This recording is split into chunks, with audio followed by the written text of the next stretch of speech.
Medical Treatment of Endometriosis yang akan disampaikan oleh Dr. Hartanto Bayu Aji, spesialis obstetri dan ginekologi, subspesialis fertilitas dan endokrinologi reproduksi, dan How to Help Women to Choose Modern Contraception yang akan disampaikan oleh Dr. Dian Cahyadi, spesialis obstetri dan ginekologi, subspesialis fertilitas dan endokrinologi reproduksi, magister manajemen rumah sakit. Sesi materi, marilah kita ikuti bersama. Sambutan dari Ketua POGI Jawa Barat, Dr. RM Soni Sasotya, spesialis obstetri dan ginekologi, subspesialis uroginekologi dan rekonstruksi. Kepada Dr. Soni, kami berjalan. Terima kasih Dr. Triana selaku MC pada sore hari. Assalamualaikum warahmatullahi wabarakatuh. Selamat sore, salam sejahtera bersama. Syukur kita panjatkan kepada Allah Subhanahu wa Ta'ala karena pada hari ini kita diberikan nikmat kesehatan sehingga dapat mengikuti acara webinar yang diselenggarakan oleh POGI Cabang Jawa Barat bekerjasama dengan PT Bayer dan dari Himpunan Fertilitas Endokrinologi Produksi Cabang Jawa Barat. Dulu yang telah disampaikan oleh MC ini saya apresiasi sekali karena ini merupakan salah satu pengetahuan bagi sejawat sekalian dalam menggunakan praktik sehari-hari pada perempuan usia reproduksi terutama. Saya mengapresiasi sekali bahwa metode cara webinar hari ini yang disampaikan oleh Medik Cabang Jawa Barat itu merupakan suatu inisiatif dan ini merupakan hal yang baru, ya, bukan hanya sekedar webinar saja, tapi bisa saksikan presentasi yang selanjutnya yang akan disampaikan oleh Dr. Hartanto dan Dr. Dian Cahyadi serta dimoderasi oleh Dr. Hano. Demikian, selamat mengikuti acara webinar pada sore hari ini. Semoga bermanfaat bagi kita semua. Billahi taufiq wal hidayah. Wassalamualaikum warahmatullahi wabarakatuh. Assalamualaikum warahmatullahi wabarakatuh. Terima kasih kepada Dr. RM Soni Sasotya, spesialis obstetri dan ginekologi, subspesialis uroginekologi dan rekonstruksi yang telah memberikan sambutan. Ini kita tiba di acara inti, yaitu pemaparan materi yang akan dilanjutkan diskusi dan tanya jawab yang akan dipandu oleh Dr. Hanom Husni Syam, spesialis obstetri dan ginekologi, subspesialis fertilitas dan endokrinologi reproduksi, Magister Kesehatan selaku moderator. Kepada Dr. Hanom, persilakan.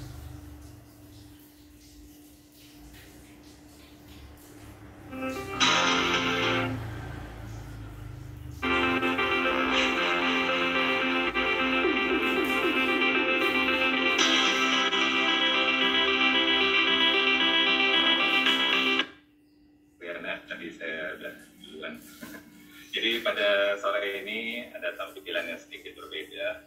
Selamat datang di studio kami, studio podcast. Bisa dilihat juga ada dua sahabat saya di sini. Ini bisa dilihat dari videonya. Ya, ini ya sudah dikenal mungkin Dr. Dian Cahyadi sebelah kanan dan sebelah kiri Dr. Hartanto Bayu Aji dan saya. Pada sore ini saya boleh dipanggil Dedi Hanom Husni Sasotya. Jadi sedang belajar buat podcast seperti ini ya. Semoga bisa bisa diterima dan tidak ngantuk ya. Gimana Dr. Dian, sehat? Alhamdulillah sehat, Dr. Hanom. Bukan ya, Bang Dedi Hanom. Sehat Bang. Nonton sehat ya. Alhamdulillah sudah siap, sudah panas. Sudah siap besok untuk Cirata. Insya Allah doakan saja. Kebetulan pada besok yang bawa acara hari ini rata-rata kasih ke Cirata. Ya, untuk kita gabung acara webinar dengan acara podcast, jadi semoga bisa ada perubahan sedikit. Cuman ya yang menarik ini kan ada dua materi yang terlihat seperti berbeda, yaitu materi sis dengan kontrasepsi berhubungan tidak sih? Coba Dr. Tanto dibocorkan dulu. Jadi kalau kita bicara endometriosis nanti insya Allah setelah ini ada presentasinya barangkali ya. Maka tidak terlepas dari peranan beberapa hormon, ya. Nah, dengan hormon kadang-kadang udah alergi dulu ada. Itu tuh materi yang paling saya hindari dulu pada saat kuliah dulu gitu ya. Tapi mudah-mudahan sore ini saya dan Dr. Tian insya Allah akan mencoba menghadirkan aspek itu, mudah-mudahan tidak apa ya istilahnya tidak menakutkan gitu barangkali. Ya. Kita coba lebih istilahnya down to earth, membumi gitu ya, dan mudah-mudahan bermanfaat bagi sejawat sekalian. Oke. Kalau Dr. Tian nih bocorannya kan modern kontraseptif ya. Itu maksudnya dibandingin dengan primitif kontraseptif atau dengan non modern kontraseptif? Iya, artinya begini Dr. Anom, kayaknya kalau untuk masalah kontrasepsi ini udah agak lama kita tidak berdiskusi, nggak ngobrol tentang masalah itu ya. Padahal masalah itu kan merupakan satu masalah yang sangat penting. Nah, perkembangan dari alat kontrasepsi sejauh mana dan kemudian bagaimana kita melakukan pemilihan yang tepat nanti kita akan diskusikan di sini sama-sama ya. Mudah-mudahan aplikatif lah Dr. Tanto ya. Setuju. Nanti kita saling bantu, saling timpalin. Ya karena kebetulan dua-duanya adalah konsultan para pakar di bidang fertilitas seperti nutrisi, jadi nanti bisa dua-duanya akan saya ajak ngobrol-ngobrol ya sistemnya. Jadi singkat waktu kita langsung saja sekarang pada Dr. Tanto untuk membawakan. Saya perlu memperkenalkan Dr. Tanto dulu. Gak usah. Konsultan ya. Saat ini beliau menjabat koordinator subspesialis yang di Indonesia. Ya, jadi buat teman-teman yang ingin mendaftar subspesialis nanti ketemunya dengan Dr. Tanto. Kalau Dr. Tian tadi adalah lain kanker, beliau punya hobi lain ya, kita banyak yang tahu Mengakreditasi rumah sakit dan beliau juga ketua komite mutu RSAS ya. Untuk waktu pertama kita silakan Dr. Tanto untuk membawakan masalah ini ya. Ya, kita bicara sedikit lah barangkali ya, masih tentang endometriosis. Baik, terima kasih Dr. Hano. Bismillah. Assalamualaikum warahmatullahi wabarakatuh. Selamat sore sejawat sekalian. Kami paham jam-jam ini jam kritis untuk bicara tentang ilmiah, agak nggak kritis ya, tapi nggak apa-apa lah, mudah-mudahan bermanfaat ya. Nah, kenapa topiknya endometriosis lagi ya? Ya karena jawabannya memang masalahnya rumit begitu ya. Ini merupakan suatu problem yang katakanlah jumlahnya besar, dampaknya juga tinggi pada masyarakat, pada wanita usia reproduktif gitu ya. Oleh karena itu mudah-mudahan waktu saya sampai jam berapa nih Dr. Hanum? Nggak sampai sholat maghrib berjamaah lah ya, nggak? Ya, berikan waktu masih mau 30 menit ya. Oke, insya Allah cukup ya. Dalam waktu kira-kira kurang dari 30 menit ke depan kurang ya. Maka kita akan mencoba untuk membahas masalah diagnosis dini dan juga terapi empiris endometriosis ya. Mengapa demikian? Karena memang ada anggapan endometriosis emang bisa gitu didiagnosis secara dini. Nah, nanti kita akan coba jawab ya. Oleh karena itu dalam kira-kira 30 menit ke depan kurang dikit barangkali ya. Kita akan membahas beberapa outline ini. Jadi pertama kita akan melihat kira-kira mungkin nggak kita membuat diagnosis dini terhadap endometriosis ya. Nah, kemudian kalau misalkan mungkin caranya bagaimana? Apakah kita mengandalkan teknologi atau kita mengadakan back to basic? Ya. Dan berikutnya adalah tentang terapi empiris. Apa itu terapi empiris? Kenapa sekarang dibahas kembali terapi empiris? Ya. Dan terakhir mudah-mudahan ada beberapa rangkuman yang mudah-mudahan bermanfaat untuk sejauh sekalian. Ya. Nah, mohon izin kita mulai dari bagian pertama yaitu tentang diagnosis dini endometriosis ya.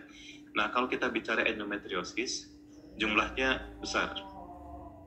Kalau saya coba kumpulkan 100 orang wanita dengan keluhan nyeri panggul kronis, dysmenorrhea yang progresif, maka surprisingly kayak anak Jaksel dengan secara mengagetkan gitu ya, maka kita akan mendapatkan kira-kira 40-70 dari mereka itu ternyata ada endometriosis, ya. Dan kalau kita balik sekarang, ya, endometriosis 100 orang wanita kita yang menderita endometriosis, kita kumpulkan berapa banyak mereka akan mengeluh dipanggul lebih dari 50%, ya. Oleh karena itu secara jumlah luar biasa besar begitu, ya. Secara dampak ternyata ada bukti bahwa endometriosis tidak hanya mengganggu masalah kesehatan, tapi tentang aspek biopsikososial, ya. Absen dari kerja, absen dari sekolah, ya, kemudian tidak bisa beraktivitas, itu potensi bisa terganggu oleh endometriosis, ya. Nah, yang sekalian izinkan saya menampilkan ini. Ini adalah suatu data, dan kalau kita lihat nih negaranya negara maju semua tuh, lihat, ya, Inggris, Amerika, Brasil, Norwegia, itu kita lihat ada masalah endometriosis di situ, ya. Kemudian kita lihat di situ rata-rata didiagnosis untuk mereka punya nyeri panggul kronis itu kepada usia kira-kira 20-an. Lihat yang gambar merah, ya. Nah, tapi kalau kita lihat yang gambar yang abu-abu, itu adalah waktu atau usia mereka didiagnosis endometriosis. Ternyata usia 30-an. Secara kita pukul rata ada jeda antara pertama kali kena nyeri panggul kronis dengan mereka terdiagnosis pasti endometriosis. Kira-kira 8 tahun, 7-8 tahun. Mengagetkan, ya. Artinya 7-8 tahun itu kita nggak tahu apa ini endometriosis atau bukan, ya. Itu yang kita kenal dengan masalah diagnostik delay, tertundanya diagnosis pada endometriosis, ya. Nah, apakah ini masalah ini hanya terjadi pada negara-negara ini? Tidak. Kami pernah melakukan suatu survei di rumah sakit kita di RSAS, dan memang kita juga mendapatkan angka ya kira-kira 8-9 tahun gitu tertundanya, ya. Dan ini bukan berarti kita kalau gitu kita sudah sama majunya dengan negara maju, ya, bukan. Tapi masalahnya kenapa kok bisa selama itu kita menemukan diagnosis tersebut, ya. Dianggap biasa, ya, kalau nyeri biasa. Nah, setuju, betul, setuju. Nah, oleh karena itu betul sekali Dokter Dian. Pernyataan Dokter Dian itu kita istilahnya betul gitu, ya. Dan nah tuh lihat apa yang disebutkan Dokter Dian, kayaknya Dokter Dian cenayang sudah bisa tahu duluan sebelum ada slide-nya keluar gitu, ya. Pasien enggan berterus terang gitu, ya. Kadang karena masalah budaya malu gitu, ya, Dokter Dian mengakui bahwa aduh saya punya nyeri tiap menstruasi nyeri, dan makin nyeri makin kesini makin bertambah berat, ya. Kemudian satu lagi, mohon maaf nih barangkali, ya, kita sendiri tenaga kesehatan mungkin kita juga enggan untuk menganggap serius Dokter Dian barangkali. Iya, betul. Kayaknya saya menganggap biasa. Nanti nikah juga hilang gitu, ya.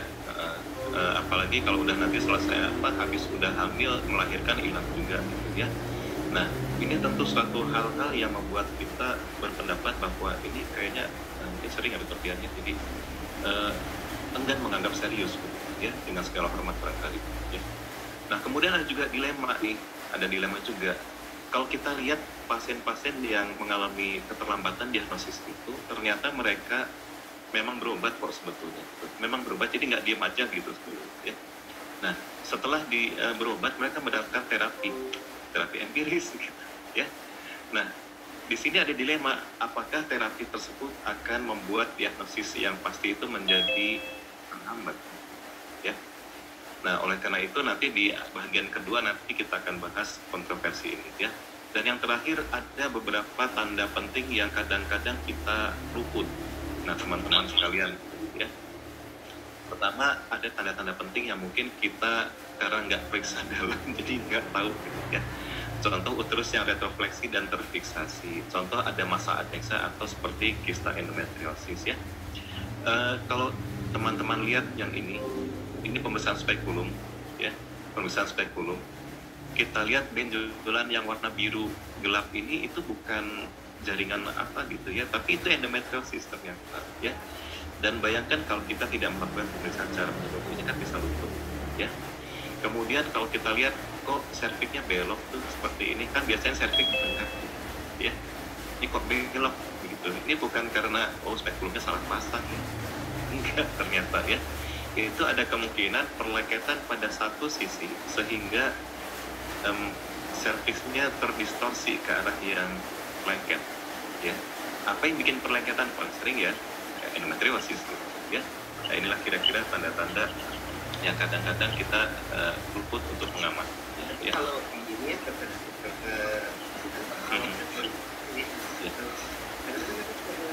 dok katanya gitu. Nah, jadi kan ada kaitannya datang dengan gejala klinis sudah infantil ya. Dan terpikir sampai ke sini itu ada kemungkinan disebabkan betul. oleh endometriosis. Makanya nomor 2 itu adalah enggak menganggap serius itu tadi ya. Retrofleksi dan terfiksasi sama dengan hati-hati ada endometriosis yang bikin lengket di situ. Nah, ya. Nah, kita karena sekarang kita lebih sering menggunakan penunjang ya tertentu. Ya, suka tidak suka memang kita datang langsung pasti megang penunjang dulu tuh, alat penunjang ya, bukan urusan fisiknya agak belakangan. Ya. Ini untuk adik-adik. Oh iya. Ada residen juga di sini. Ya. Oke.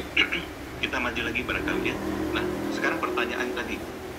Kalau kita yakin bahwa diagnostik delay itu adalah masalah penting di endometriosis ya, dan kemudian kita yakin juga bahwa endometriosis itu progresif. Buktinya apa? Nyeri haidnya dari makin siklus makin tambah sakit ya. Maka pertanyaan berikutnya, ada nggak sih suatu katakanlah mekanisme begitu ya, atau suatu sistem yang membuat kita bisa merasa curiga jangan-jangan ini kan endometriosis.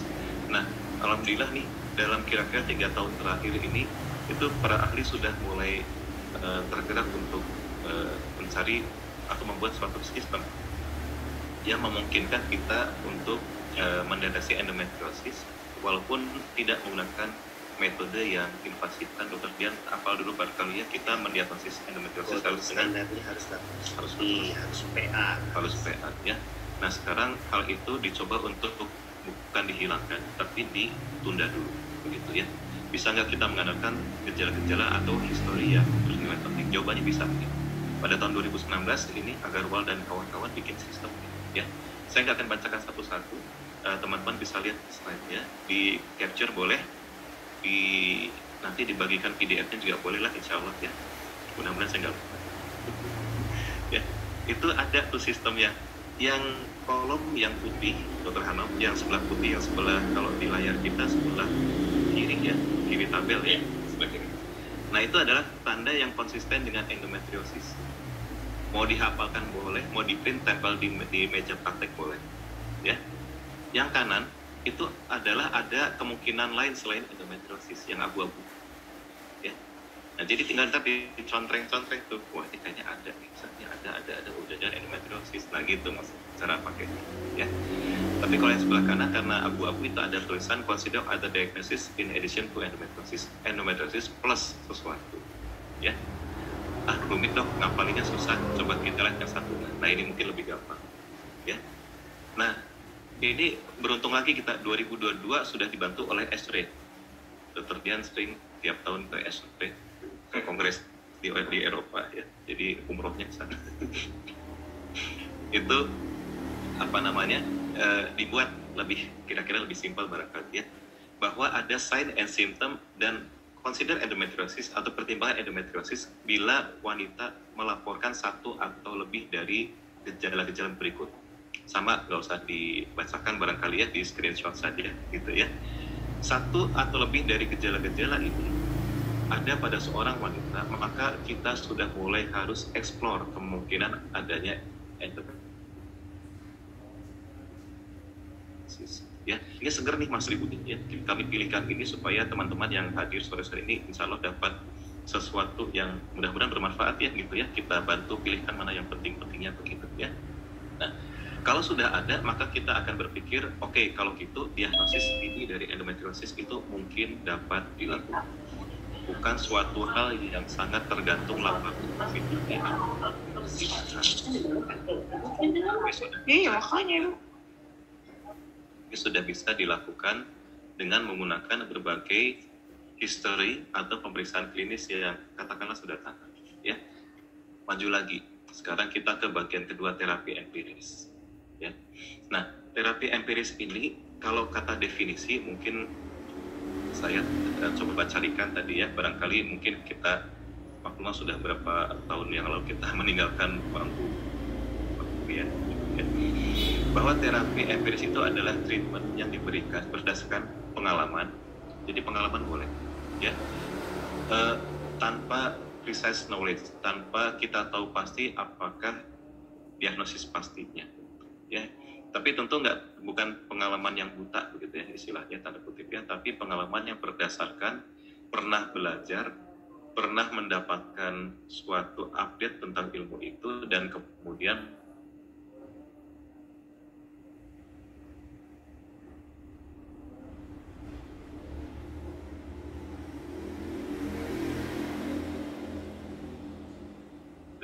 diagnosis dulu.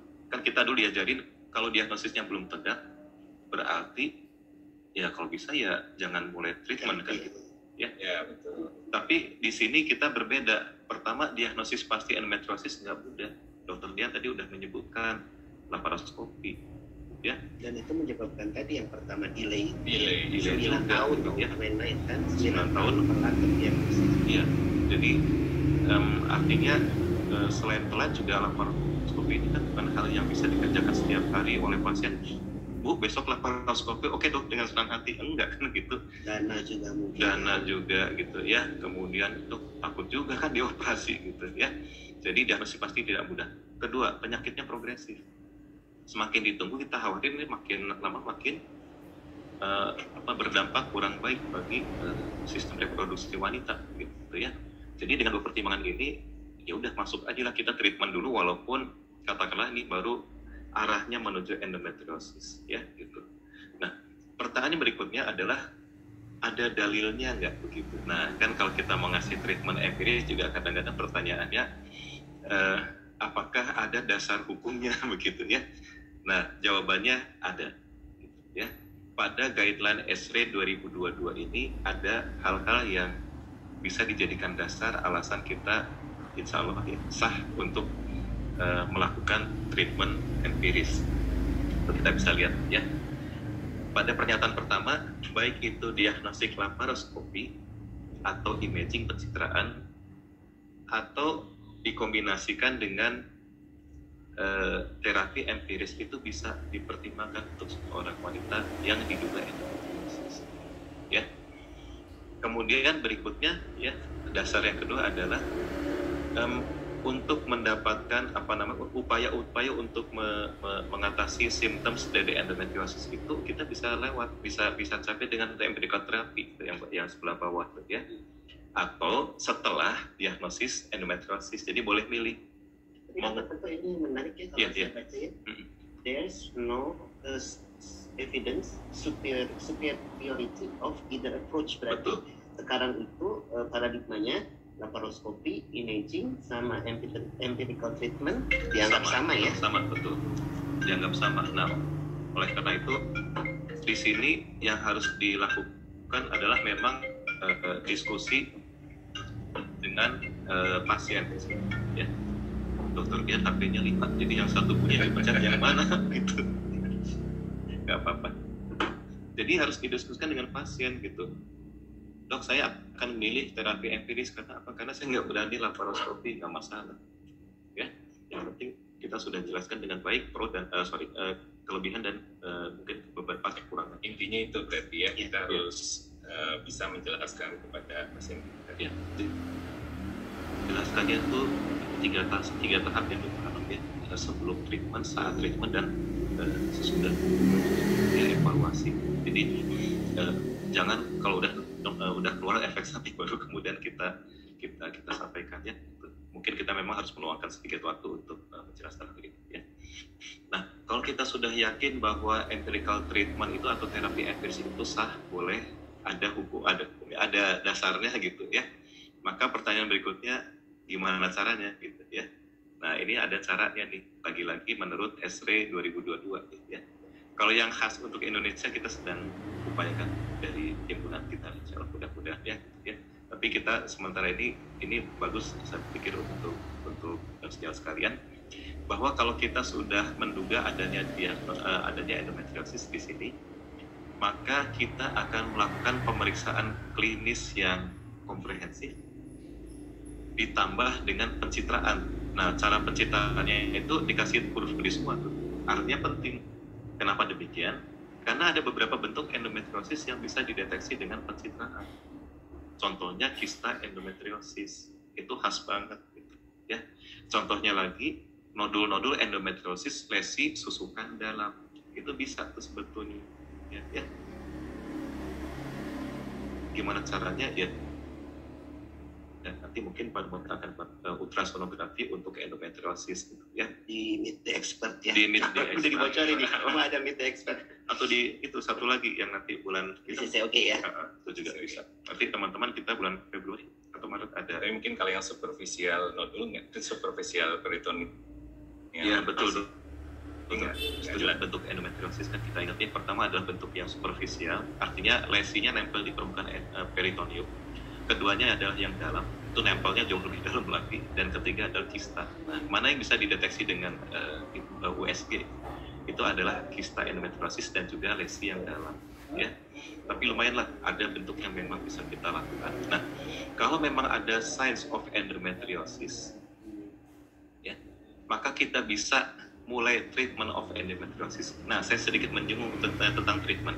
Treatment untuk endometriosis diarahkan pada 2 kondisi, 3 sih bisa, ya.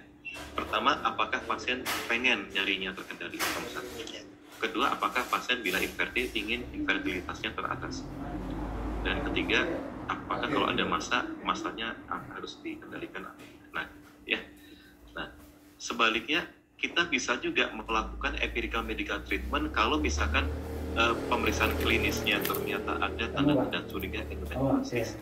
Tapi pada saat dilakukan pencitraan, biasanya ultrasonografi itu nggak ada. Padahal nyerinya kok progresif, dysmenorrhea progresif, ya itu kemudian siklik pula, ya. Nah itu bisa dilakukan dengan treatment empiris, ya.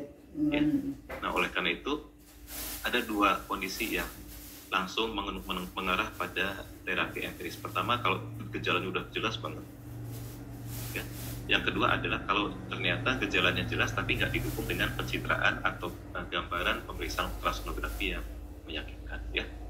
Nah, kalau terapi empiris pakai apa dok? Kalau gitu jawabannya kata Esri ini adalah terapi empiris adalah pakai pil kombinasi atau progestagen. Progestagen itu maksudnya begini, progestagen itu adalah zat-zat terbagi 2, yang sintetis namanya progestin, yang alami namanya progesteron.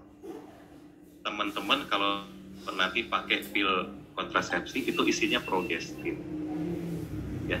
Kemudian kalau misalkan pakai ya sediaan-sediaan untuk pengendali nyeri endometriosis itu rata-rata juga progestin, ya. Progesteron itu dia khusus untuk mempertahankan kehamilan dan untuk mengatur siklus juga bisa, ya. Nah, tapi hati-hati pemeriksaan histologi yang negatif itu tidak menyingkirkan diagnosis endometriosis. Bisa yang baru nih kayaknya. Betul. Kalau dulu kan paradigmanya PA ya, histologi ya. Betul. Sekarang kalau histologinya negatif pun, tapi kalau gejala klinisnya jelas, betul. Kita harus curiga itu ada endometriosis. Ya setuju. Jadi artinya bukan berarti otomatis tersingkir diagnosis bukan endometriosis itu dengan PA yang negatif. Padahal gejalanya jelas banget, ya. Nah, ini masih sama tadi ya. Jadi selain saya kembali dulu. Nah ini tadi ada pernyataan bahwa terapi empiris adalah pil kombinasi dan atau progestagen. Tapi sebetulnya pilihan treatment itu ada banyak, ya. Ada pasien yang ingin menggunakan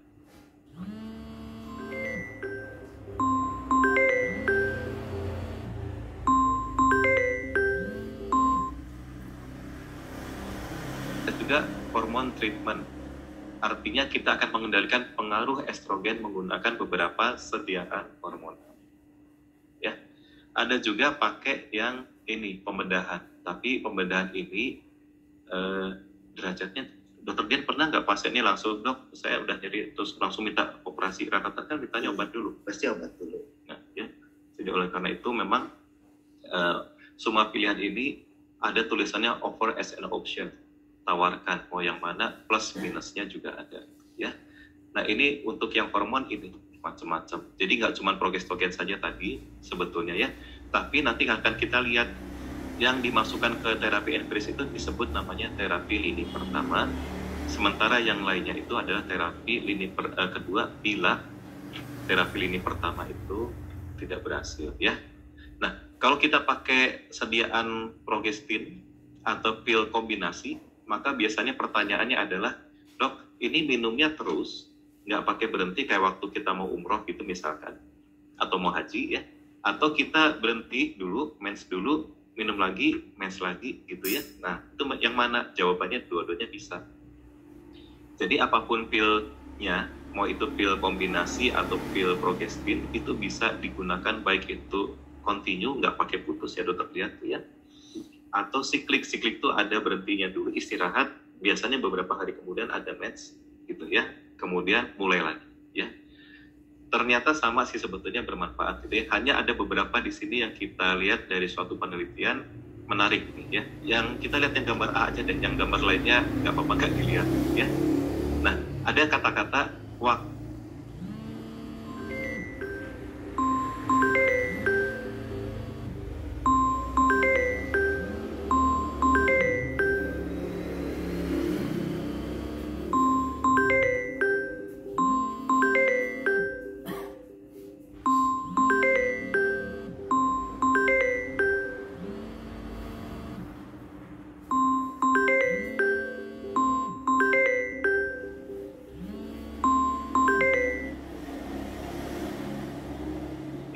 karena dia tidak menggunakan obat, ada kemungkinan endometriosisnya bisa jadi dia aktif lagi.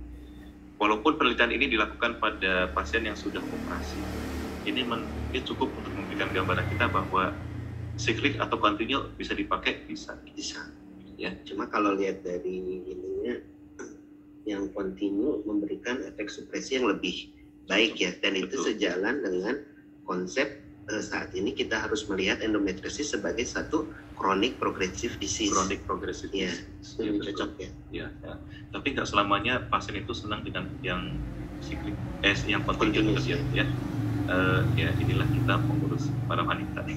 Ya. Jadi maksudnya, dok, saya udah minum obat selama 6 bulan, 1 tahun dan continue dok. Pengen juga mens gitu ya. Ya katanya kemarin mensnya sakit gitu. Sekarang udah nggak sakit pengen mens. Ya maka gitu. Ya kita fasilitasi lah insya Allah ya. Nah itu kira-kira demikian. Nah sekarang ini yang tadi saya ceritakan lini terapi gitu, ya.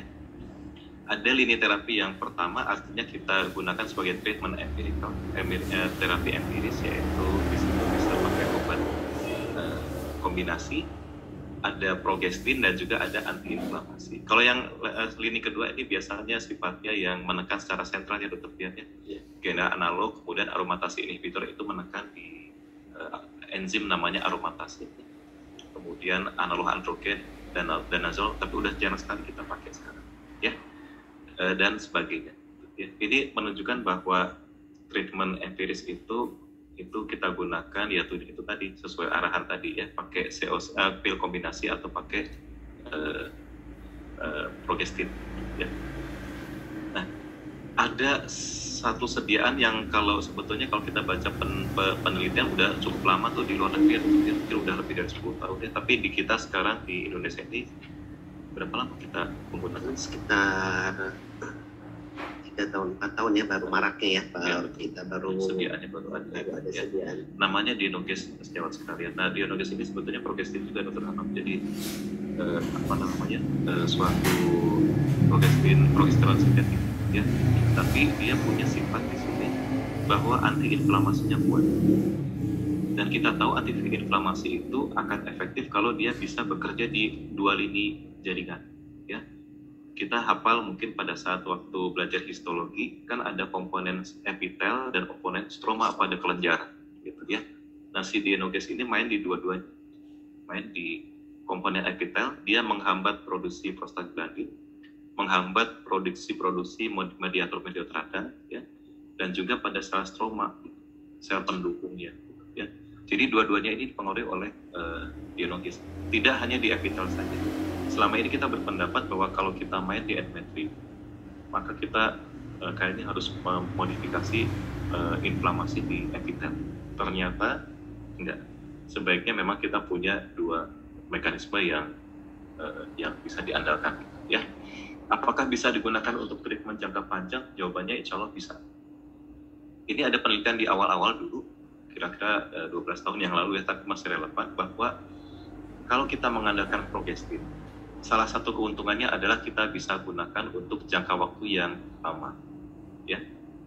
Jangka waktu yang lama itu maksudnya bagaimana? Bisa lebih dari 6 bulan. Kalau kita menggunakan terapi yang kencang ya, GnRH agonis, second line ya. Second line itu terbatas waktunya ya. Terbatas, kencang tapi terbatas.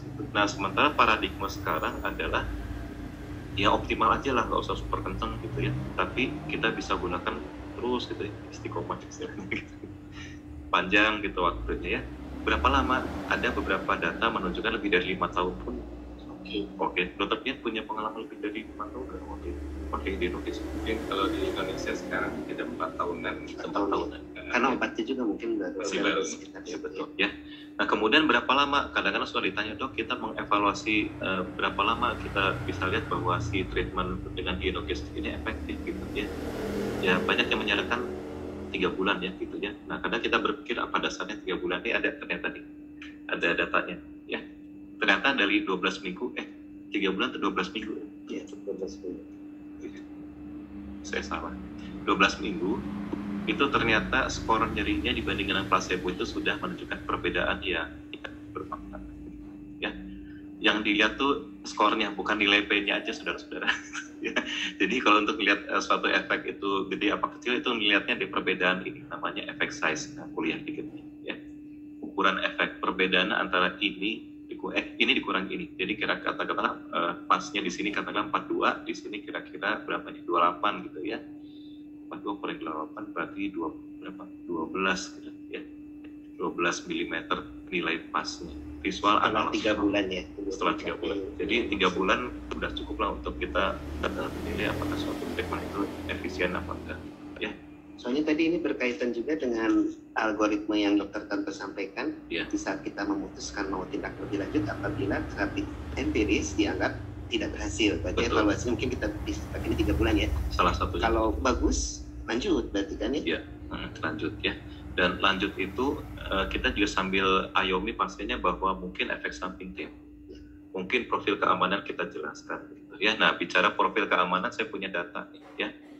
Sebetulnya ini nggak terbatas pada dienogis. Jadi sebetulnya pada semua penggunaan progestin, efek samping itu mirip dan profil keamanannya mirip ya. Salah satu yang sering dikeluhkan pasien adalah pola perdarahan mensnya berubah ya.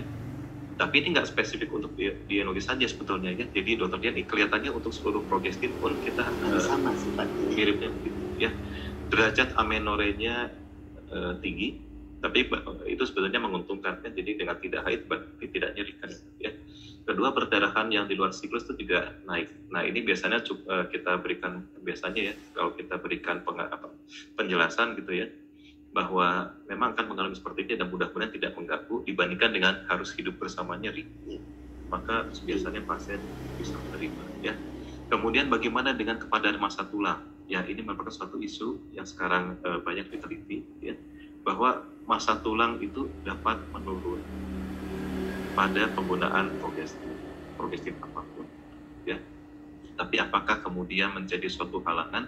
Ya lagi-lagi kita timbang apakah kita membiarkan pasien itu nyeri gitu ya, atau kita pilihkan walaupun memang di sini turunnya memang kurang dari 2% si bone mineral density-nya ya kepada massa tulang. Apa solusinya? Para ahli bilang untuk yang bone mineral density ini adalah lakukan pendekatan, lakukan penjelasan pada pasien ya, bahwa hal tersebut tentu kita antisipasi, tapi untuk hidup bersama nyeri itu kelihatannya lebih banyak istilahnya negatifnya daripada ini gitu ya. Ini barangkali terakhir Dr. Hamam sebelum kita nanti diskusinya belakangan ya. Diskusinya kita belakangan. Jadi rangkuman ini mudah-mudahan sebagai poin-poin yang bisa dibawa pulang barangkali. Yang pertama, diagnostic delay, tertundanya diagnostik itu kelihatannya merupakan masalah yang terjadi secara global, ya.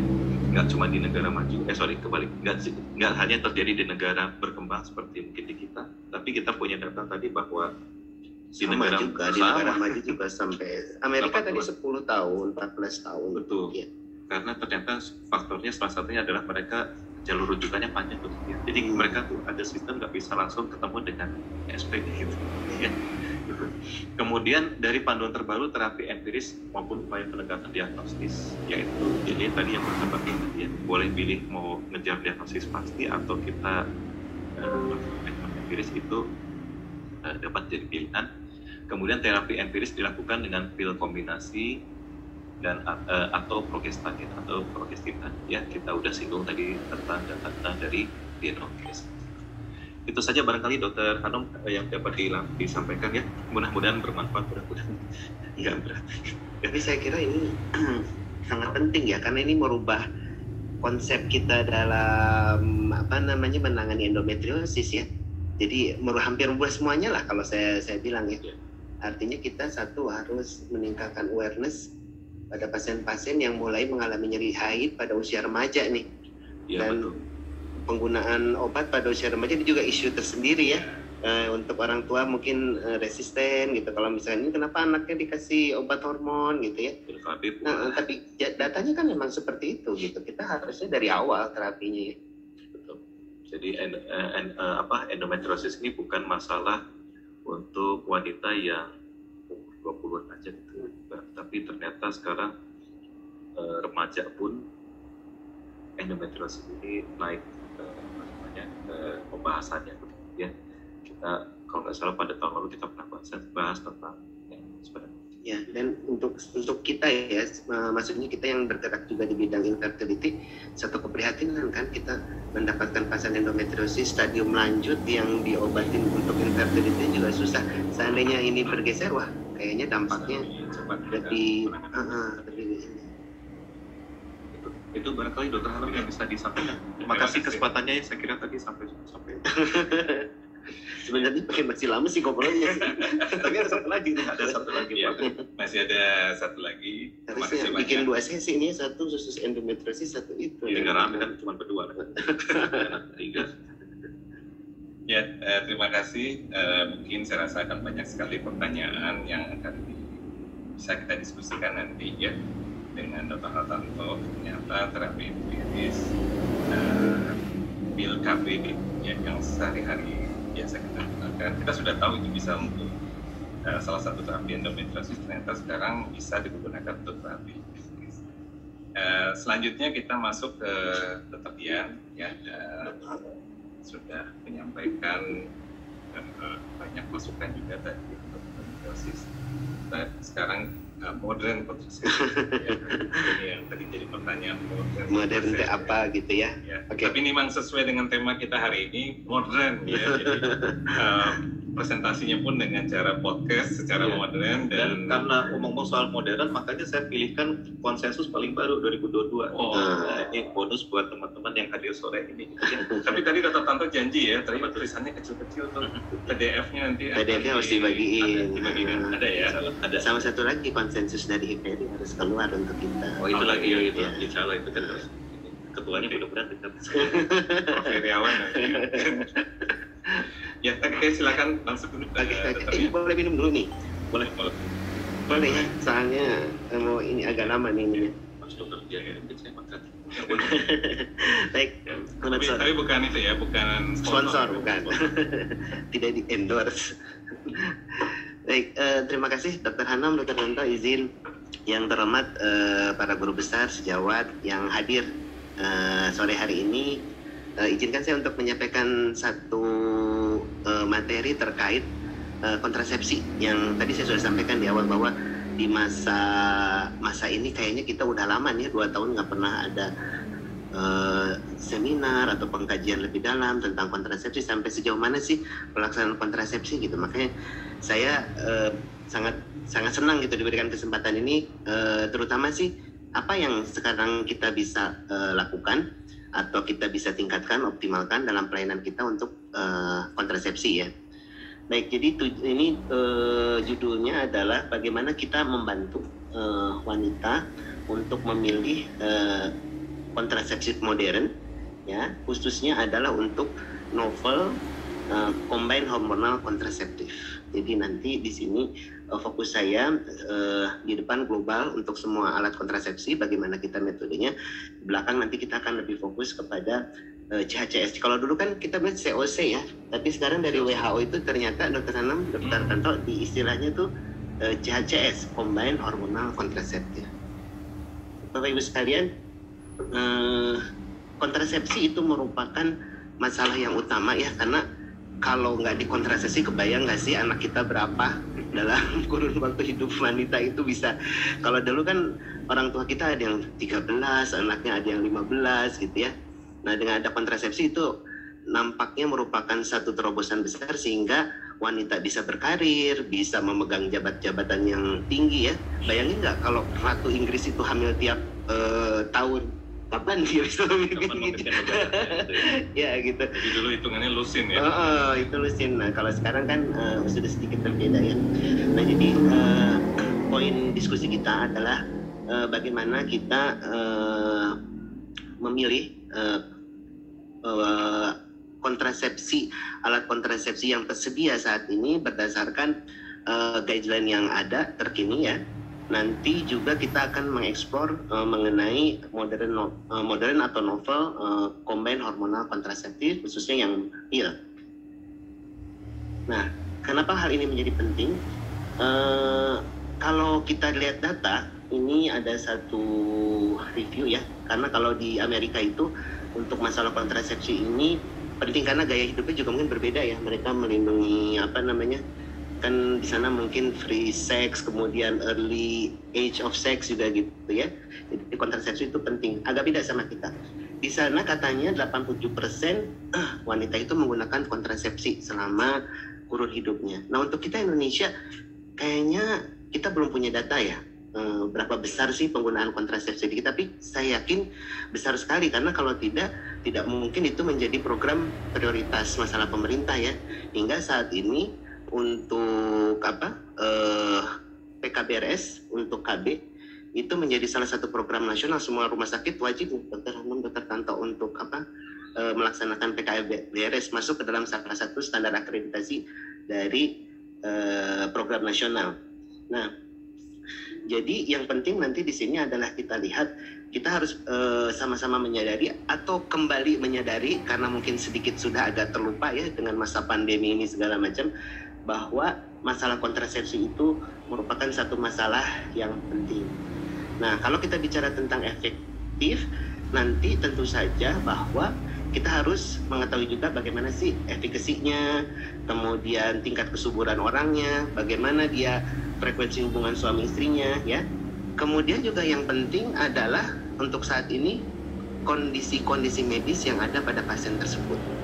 Jadi pada saat misalkan klien datang, bagaimana kita memprovide satu pelayanan di mana kita bisa memastikan pelayanan yang kita berikan itu aman, nggak dikira-kira gitu. Jadi kita punya satu tools untuk pelayanan kontrasepsi. Nah, bagaimana kondisi pelayanan kontrasepsi di global ya, kita lihat polanya secara global gitu.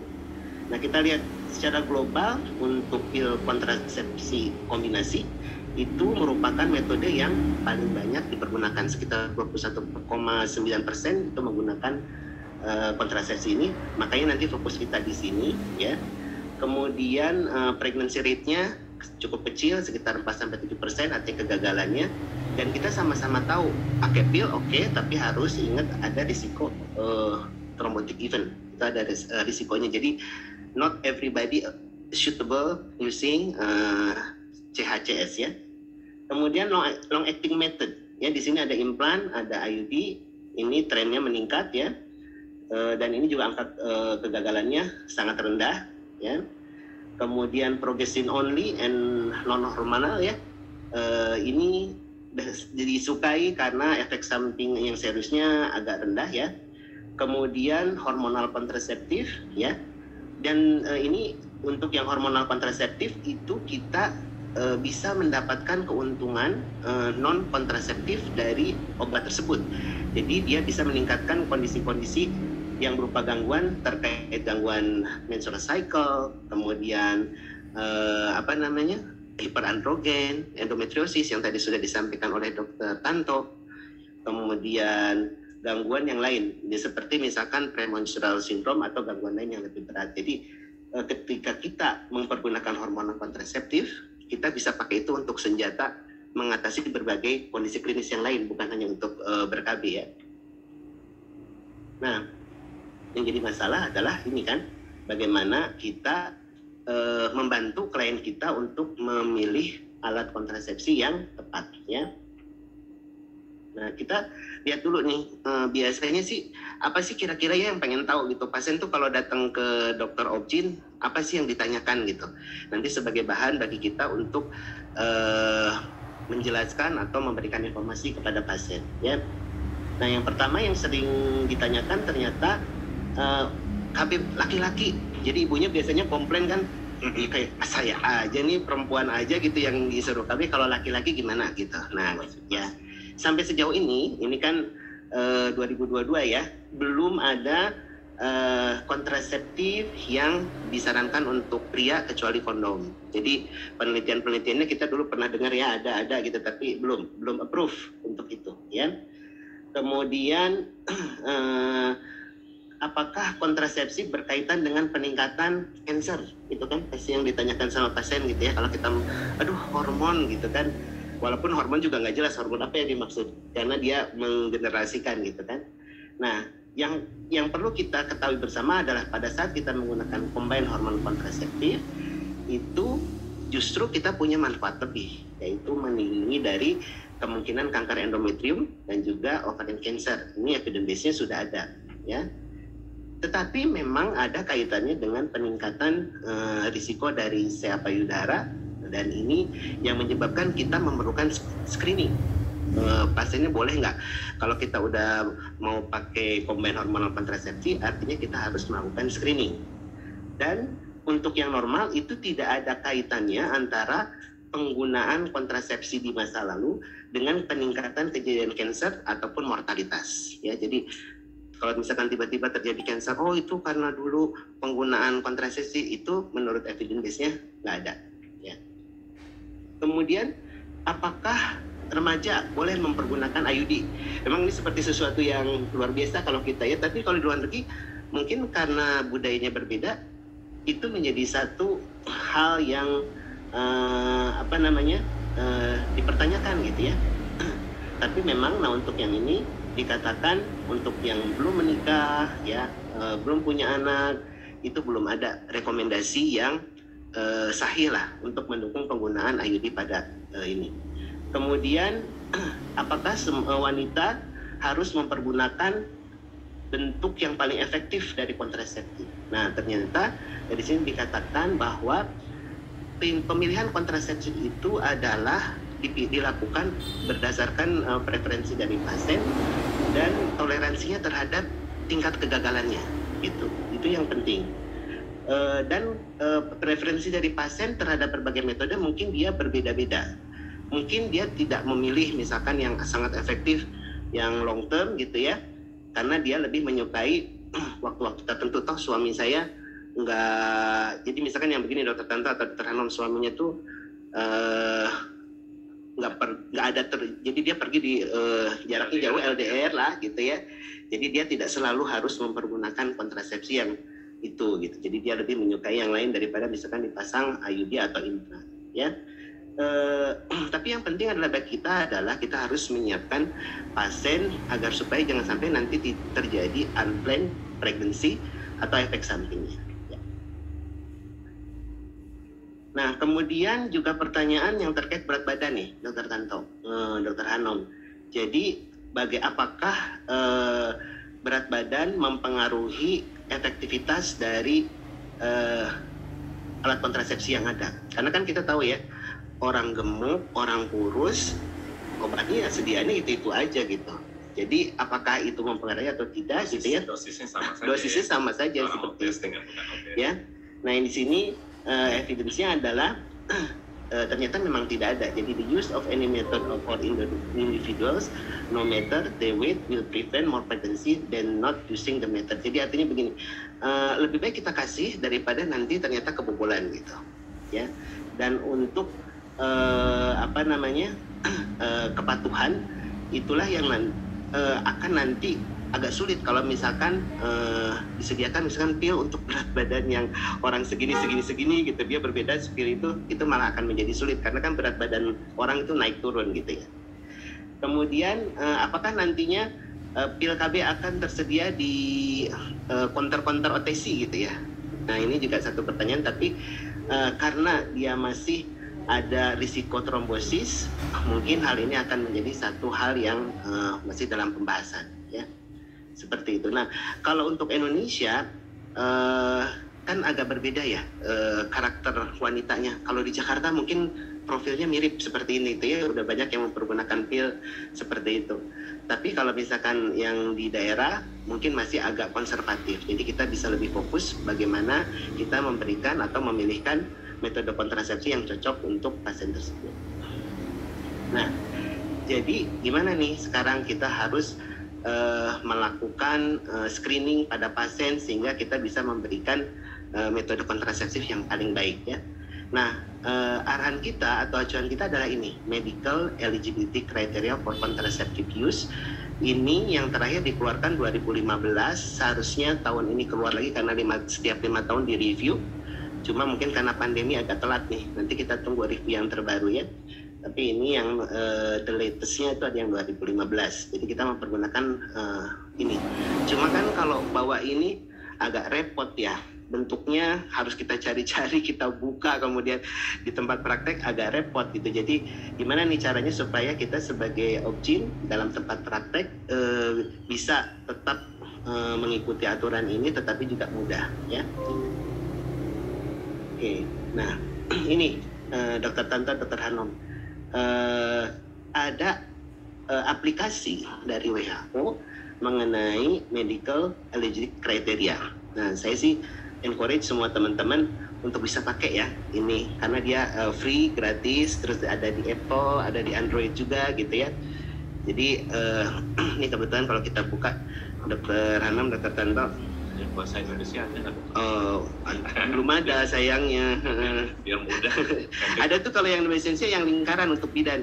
Tapi kayaknya kalau untuk praktek kita lebih bagus pakai ini, karena di sini itu Dr. Tanto yang menarik pada aplikasi ini, dia itu ada alasan-alasan atau evidence yang bisa kita pergunakan untuk menjelaskan kepada pasien.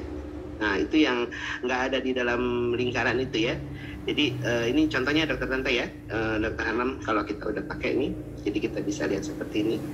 Nanti keluarnya di sini ada eligibility tools-nya di sini.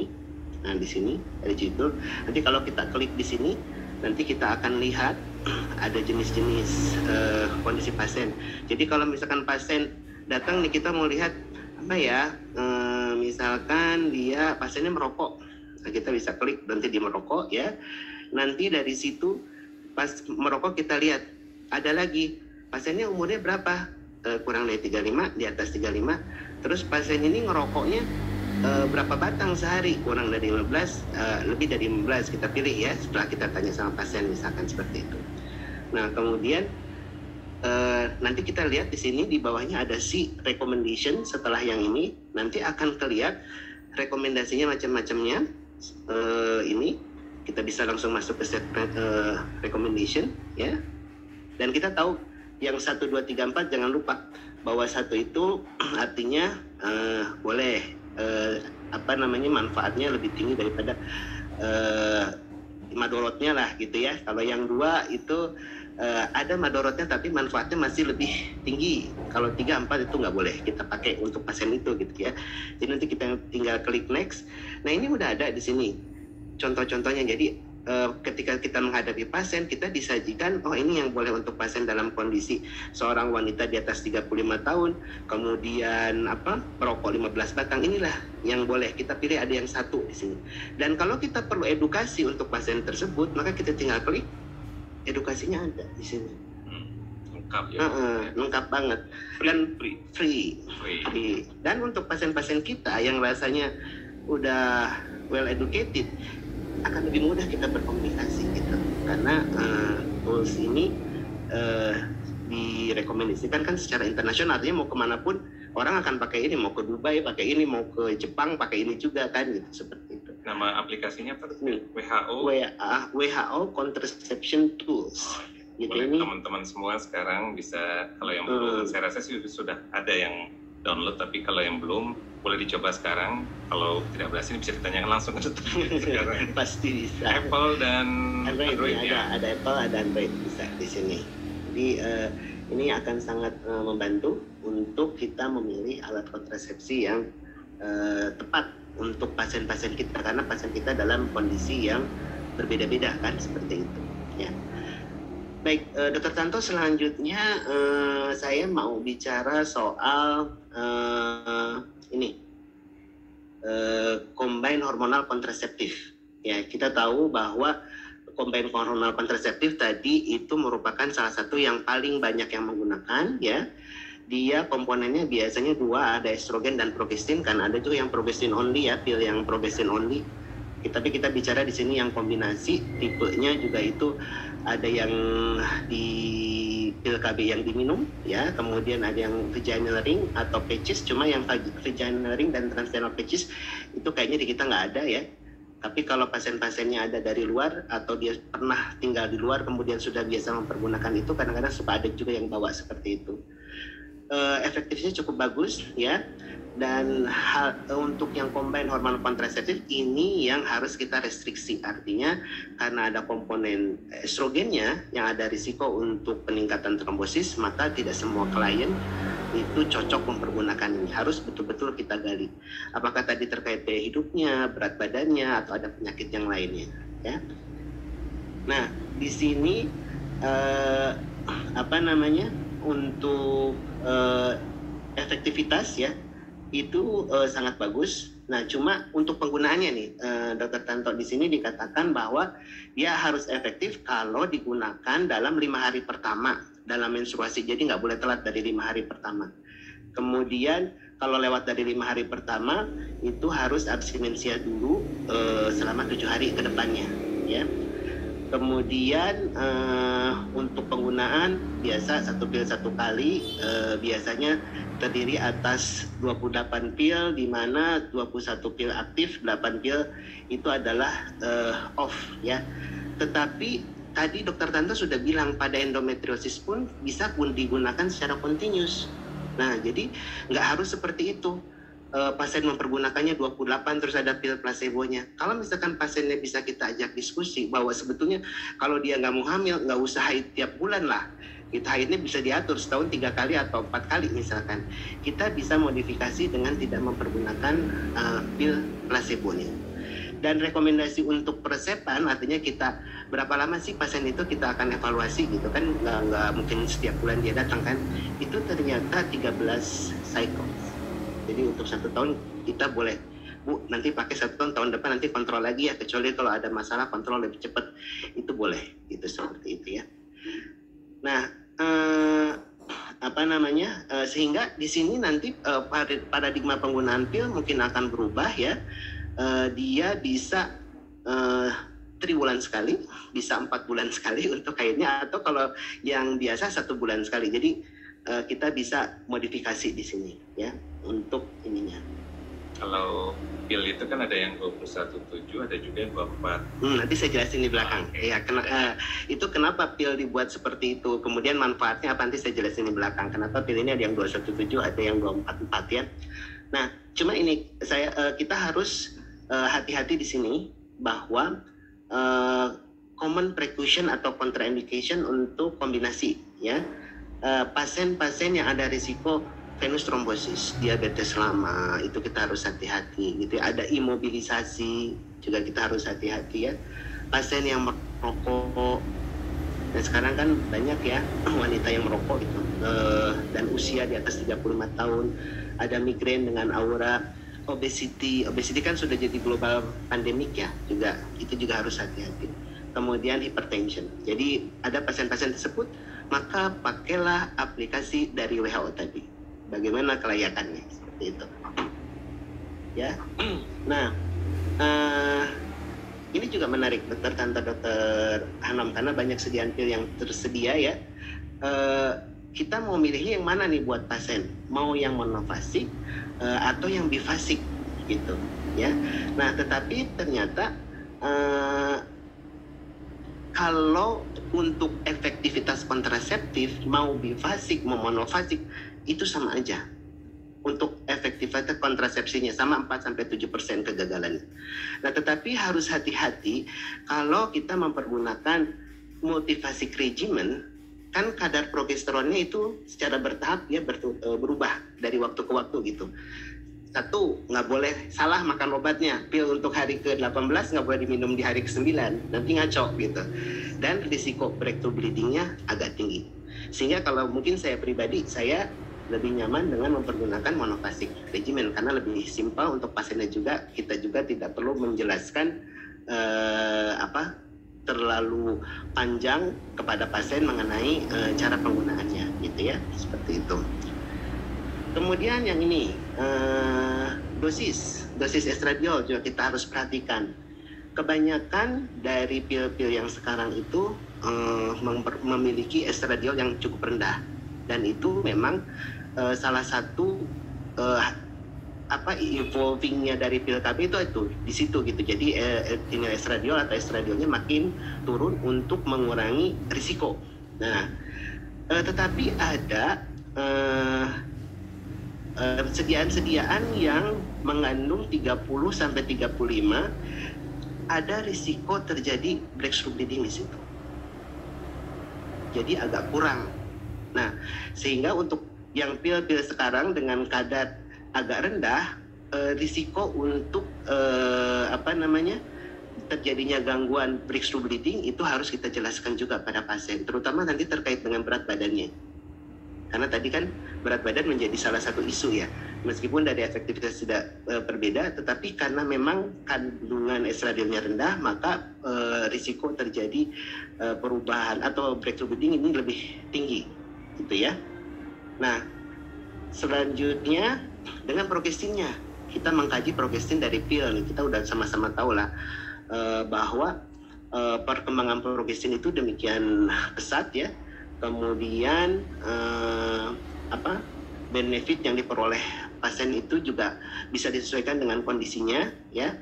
Cuma yang menarik bahwa dulu kan kita pikir generasi progestin itu yang generasi terbaru akan lebih baik. Ternyata dari review yang ini dikatakan sebenarnya nggak juga sih, tergantung dari kebutuhan pasiennya gitu. Jadi tidak berkaitan dengan bahwa yang paling terakhir itu adalah yang paling baik. Jadi sebetulnya dalam konsep modern CHCS itu adalah low dose estrogen sama specific progestin for the special need of the patient gitu. Nah, kita lihat lagi di sini. Ini tadi sudah dibahas oleh Dokter Tanto. Ini juga perubahan paradigma ya. Jadi nggak harus pil KB itu sebulan sekali terus ada pil placebo gitu.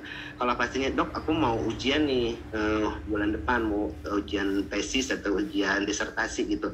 Saya 3 bulan nggak boleh diganggu sama mens gitu. Saya mau 3 bulan nggak mens, nggak masalah. Nggak usah diminum pil itu, boleh seperti itu.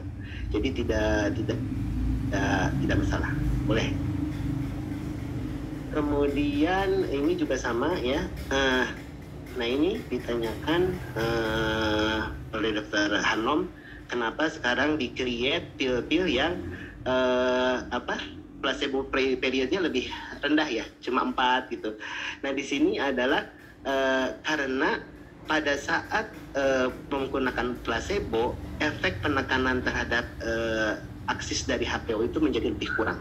Nah, pada beberapa kondisi semakin panjang waktu penekanan HPO aksis itu biasanya mengakibatkan pulihnya juga jadi lama, sehingga ada gangguan-gangguan yang bisa timbul, khususnya tadi terkait dengan PMS dan PMDD pada orang-orang yang sensitif. Jadi kalau PMS itu premenstrual syndrome, kalau PMDD itu adalah bentuk yang ekstrim yang berat dari PMS ya.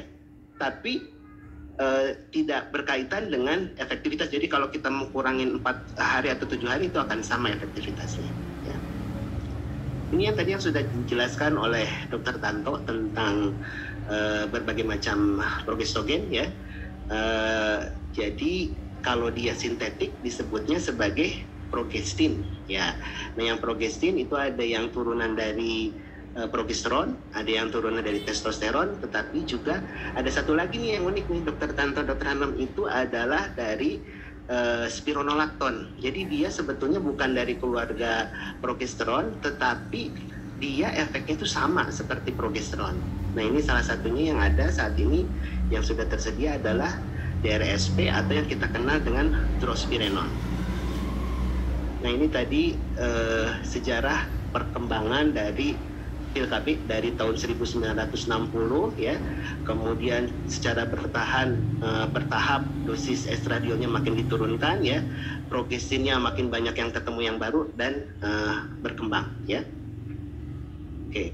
Nah di sini trennya seperti ini sebetulnya nih perubahan pil KB ya. Dari dosis estrogen progesteronnya dia makin lama makin turun. Dan dibandingin tahun 1960 itu etinil estradiolnya sampai 150-160 tinggi banget gitu. Yang sekarang cuma 30, 35. Nah tapi jangan lupa dengan semakin rendahnya maka ada risiko juga untuk breakthrough bleeding. Itu kita harus jelaskan kepada pasiennya. Nah, kita sudah tahu bahwa masing-masing progestin itu memiliki efek yang berbeda-beda ya, tergantung dari sifatnya, modifikasinya. Misalkan kalau di sini drospirenol dia punya efek anti-androgenik, kemudian punya efek anti-mineralokortikoid, yang artinya adalah bahwa kita bisa mempergunakan properti ini untuk mengatasi kondisi-kondisi klinis yang berkaitan dengan hiperandrogen atau gangguan dari mineralokortikoid. Jadi di sini kita bisa mengurangi kejadian water retention, kemudian yang juga ada positif efek untuk kulit ya, selain untuk berkontrasepsi. Ini profil farmakologinya. Nah, kita lihat di sini. Untuk yang tersedia sediaannya untuk saat ini ada Yasmin ya, isinya adalah drospirenol 3 mg dan etinil estradiolnya kecil sekali 30 mikrogram ya. Kemudian benefit yang lain adalah salah satunya diantaranya adalah ini dengan akne atau hiperandrogen yang terjadi karena drospirenol ini secara khusus berikatan dengan reseptor androgen sehingga mengurangi produksi dari androgen yang berlebihan. Nah, jadi kalau untuk pasien-pasien misalkan dengan PCOS di mana kita ketahui terjadi hiperandrogen, selain dia bisa membantu mengatur siklus haidnya atau untuk kontraseptif, dia juga bisa mengurangi kadar hiperandrogennya. Jadi efeknya berlapis-lapis gitu untuk perbaikan pasien. Ini dalam kurun waktu 9 siklus itu sudah terbukti bahwa baik produksi sebum maupun jumlah lesi dari aknenya dia berkurang. Kemudian terkait dengan tadi water retention di sini, water retention sifatnya juga dia berbeda karena nanti dia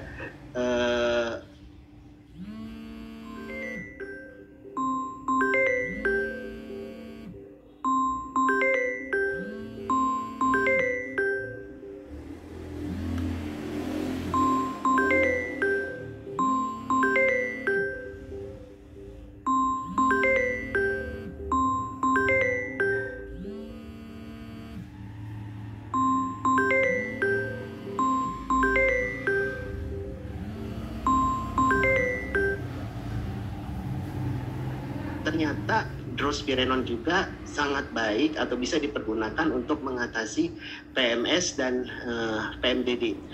Saya punya perhatian khusus terhadap PMS dan PMDD ini karena saya ada beberapa pasien yang saat ini ditangani dalam kondisi PMDD yang berat. Jadi hampir-hampiran rumah tangganya kacau berantakan gitu karena setiap haid itu dia mengalami gangguan. Dan di sini kita lihat bahwa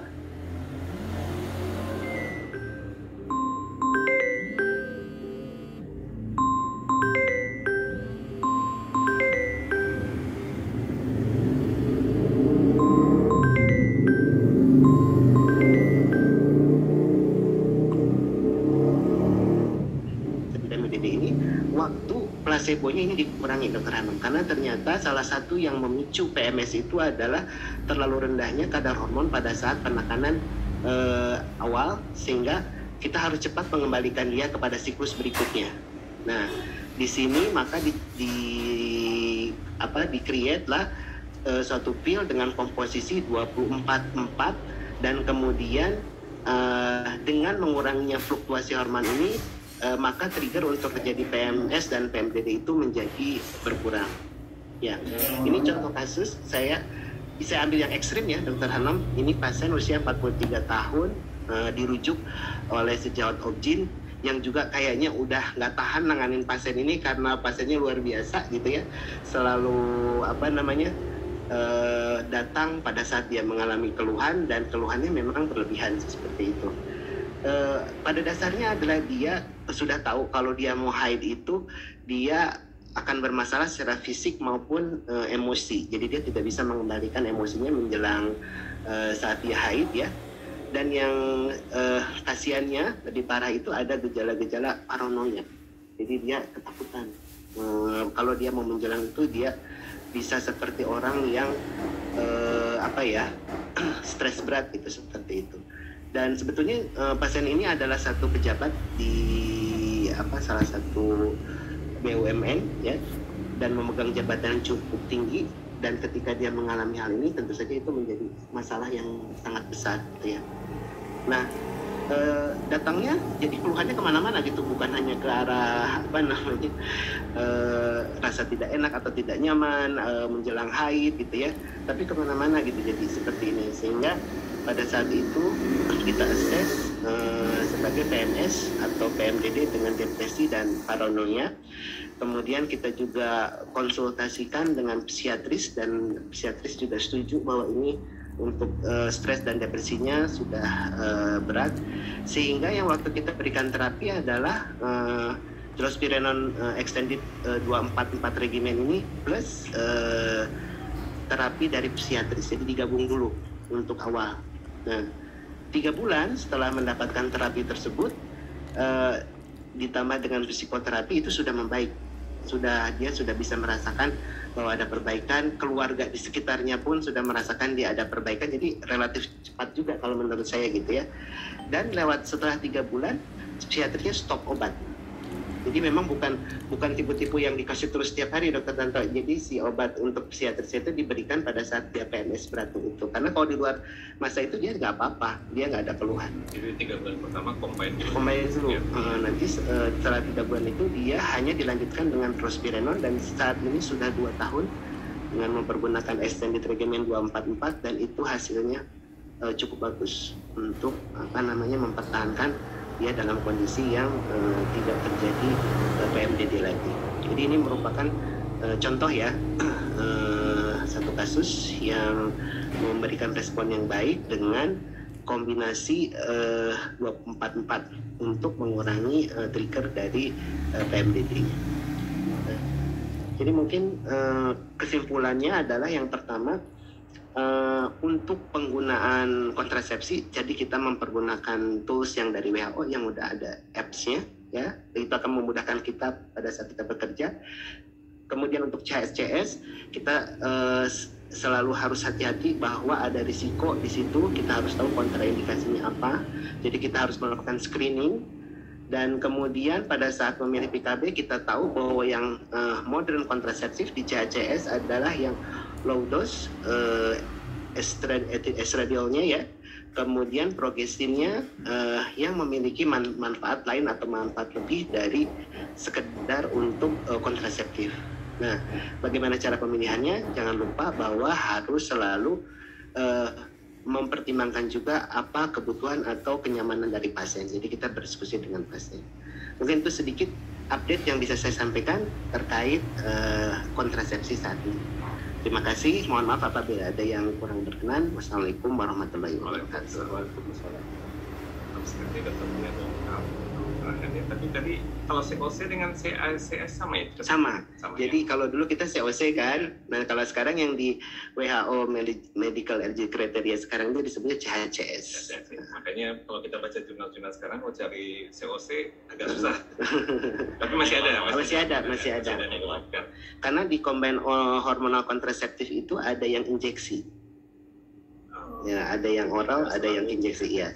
Tapi kalau kita bilang CHCS, umumnya di jurnal-jurnal itu akan mengacu kepada oral kontraseptifnya. Ya.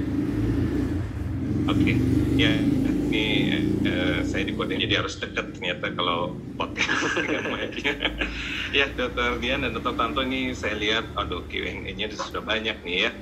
Jadi bisa kita, mungkin tidak semua juga akan kita bahas, nanti mungkin bisa dibantu untuk dijawab secara oleh Dr. Dian. Saya langsung saja ini bertanya pada Dr. Tanto, apakah boleh kombinasi NSAID dan pil kombinasi untuk terapi endometriosis? Boleh ya. Apakah endometriosisnya akan hilang dengan treatment?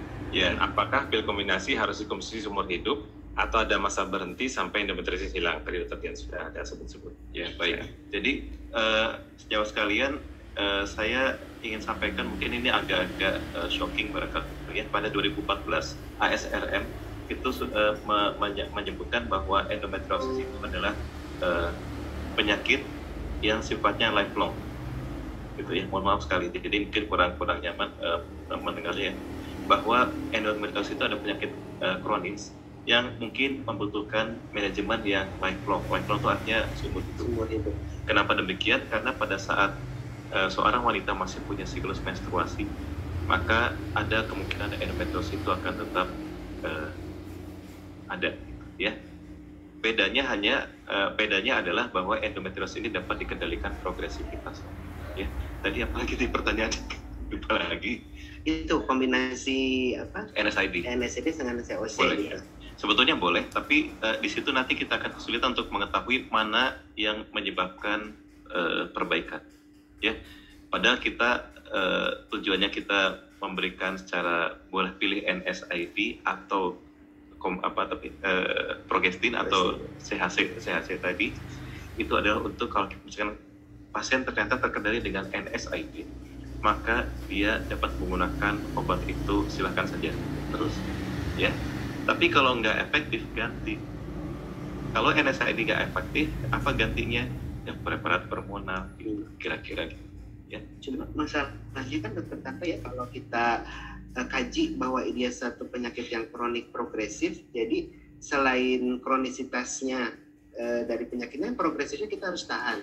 Betul. Cuma NSAID kan nggak punya kemampuan itu ya. Betul. Jadi kayak pertanyaan tadi bagus banget itu. Jadi kombinasi itu ya, sakitnya cepat ditangani, betul, tetapi progresivitasnya tetap terkendali ya.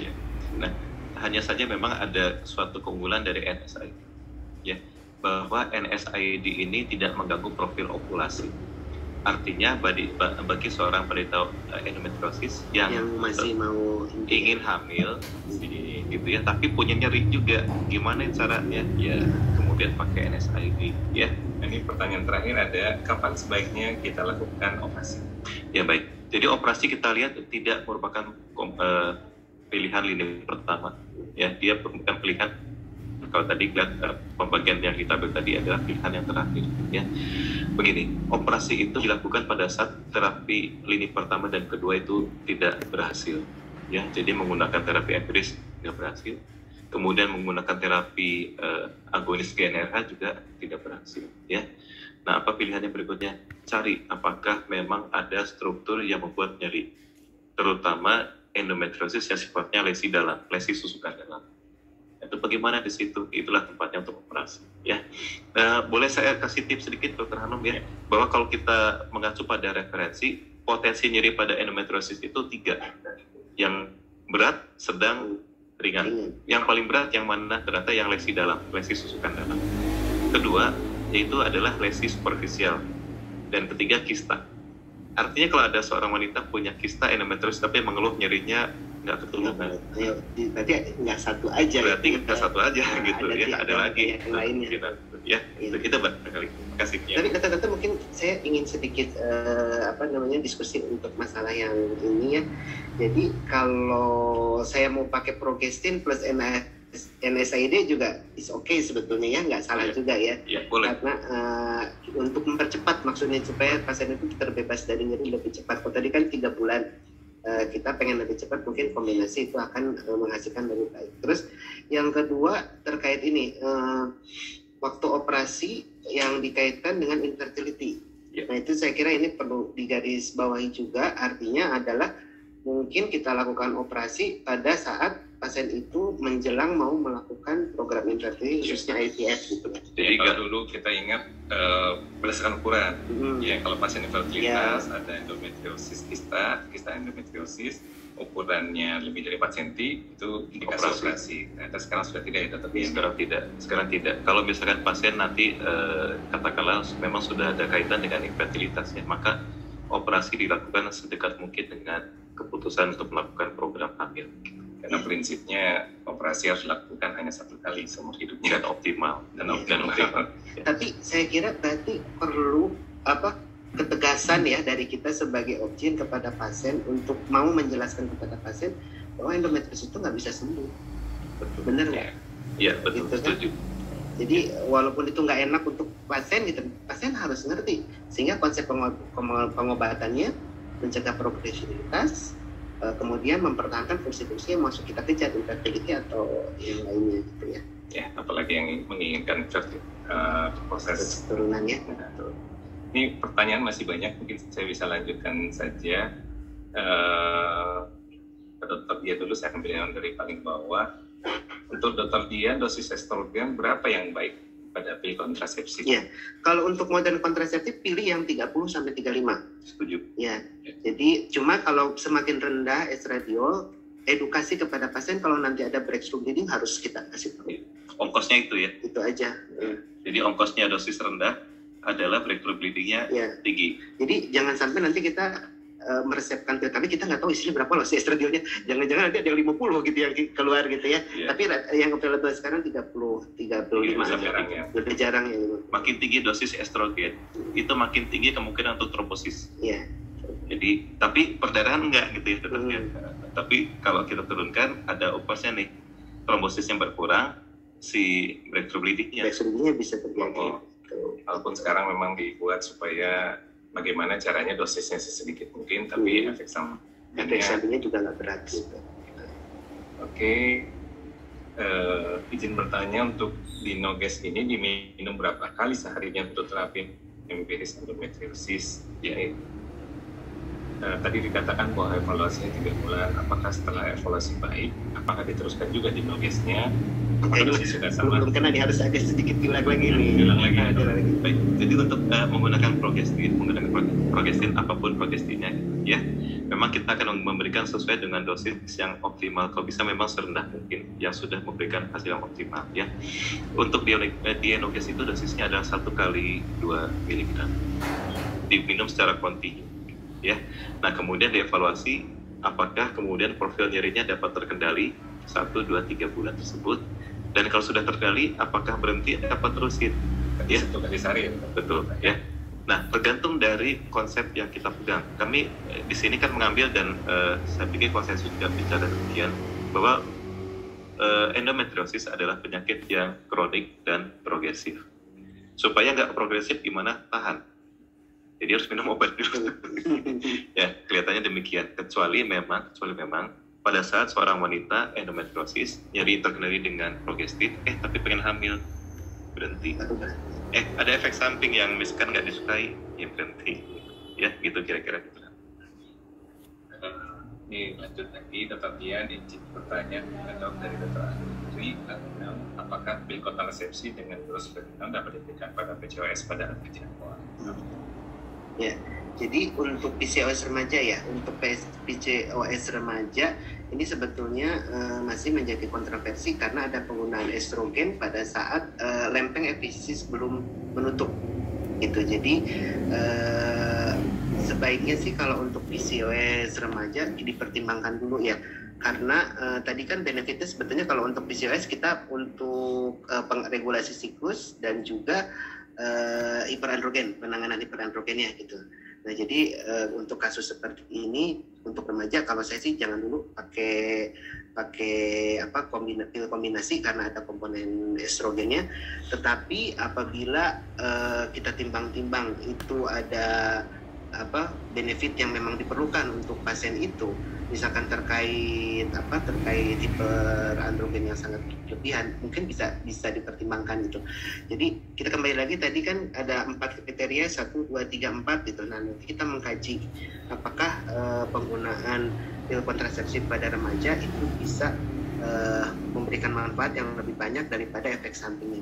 Kecuali kalau remajanya remaja akhir kali ya Dokter Tanto, mau masuk 16 tahun gitu itu nggak masalah. Tapi kalau remajanya di 12 tahun 13 tahun itu yang masih membutuhkan penambahan tinggi badan itu jangan dulu. Saya tambahkan sedikit barangkali ya Dokter Haros. Jadi kalau kita bicara tentang PCOS pada remaja, maka ada satu hal yang harus kita perhatikan. Pertama, hati-hati apakah betul itu PCOS atau bukan. Ya. Mengapa demikian? Karena ovarium pada adolesen itu morfologi PCOS gitu. Ya. Kalau hanya sekedar dari morfologi ovarium gambar itunya ya kalau bisa kelihatan itu gambar polikistik itu belum tentu, karena ovarium adolesen bentuknya mirip dengan ovarium polikistik. Satu. Kedua, PCOS bisa datang dengan tiga kemungkinan ya.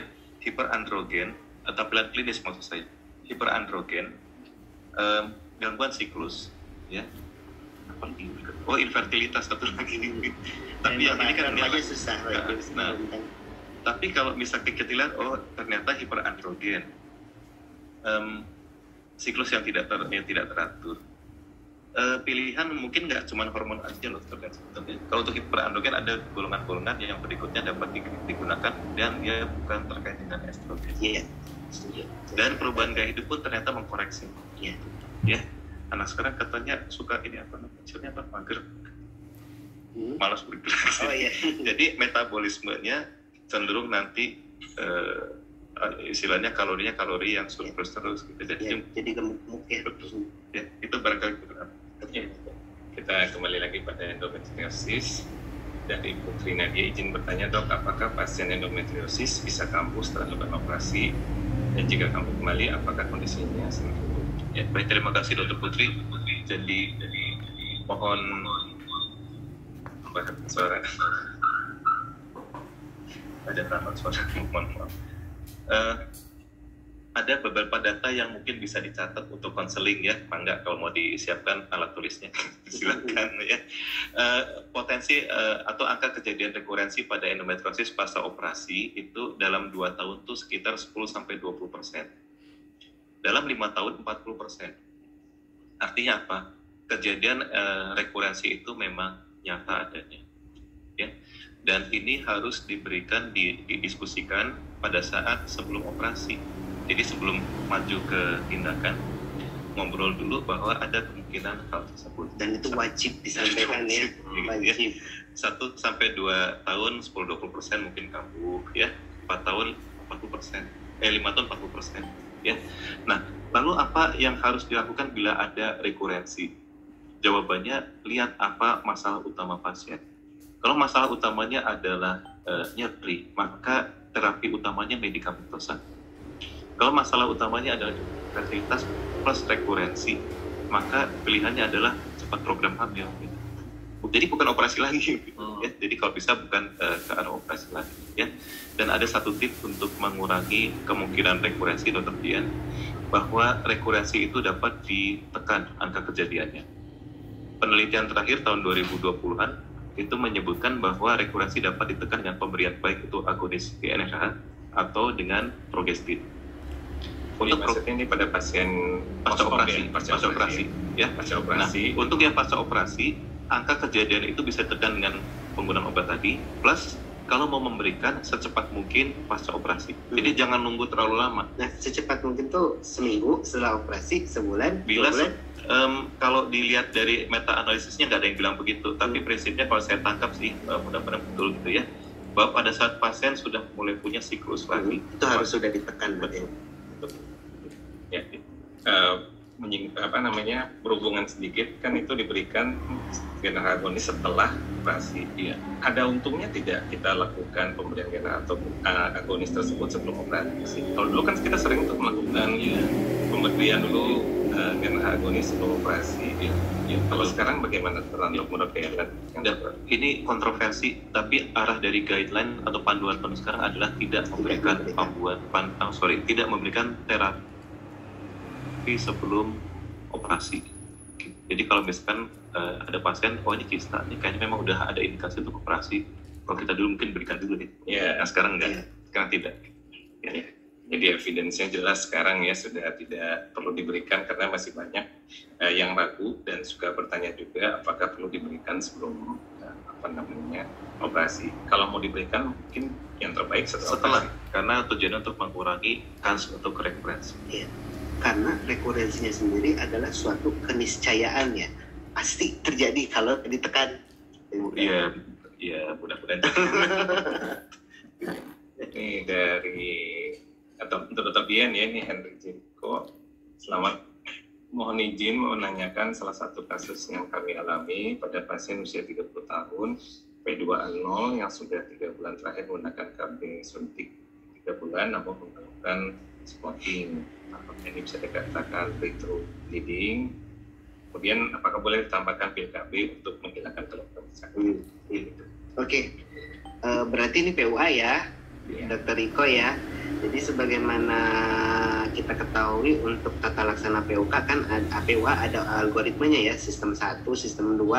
Kita cek lagi, kalau tadi kan ini berarti dia saat penggunaan suntik 3 bulan barangkali maksudnya, bukan suntik 1 bulan ya, ada flag di situ gitu.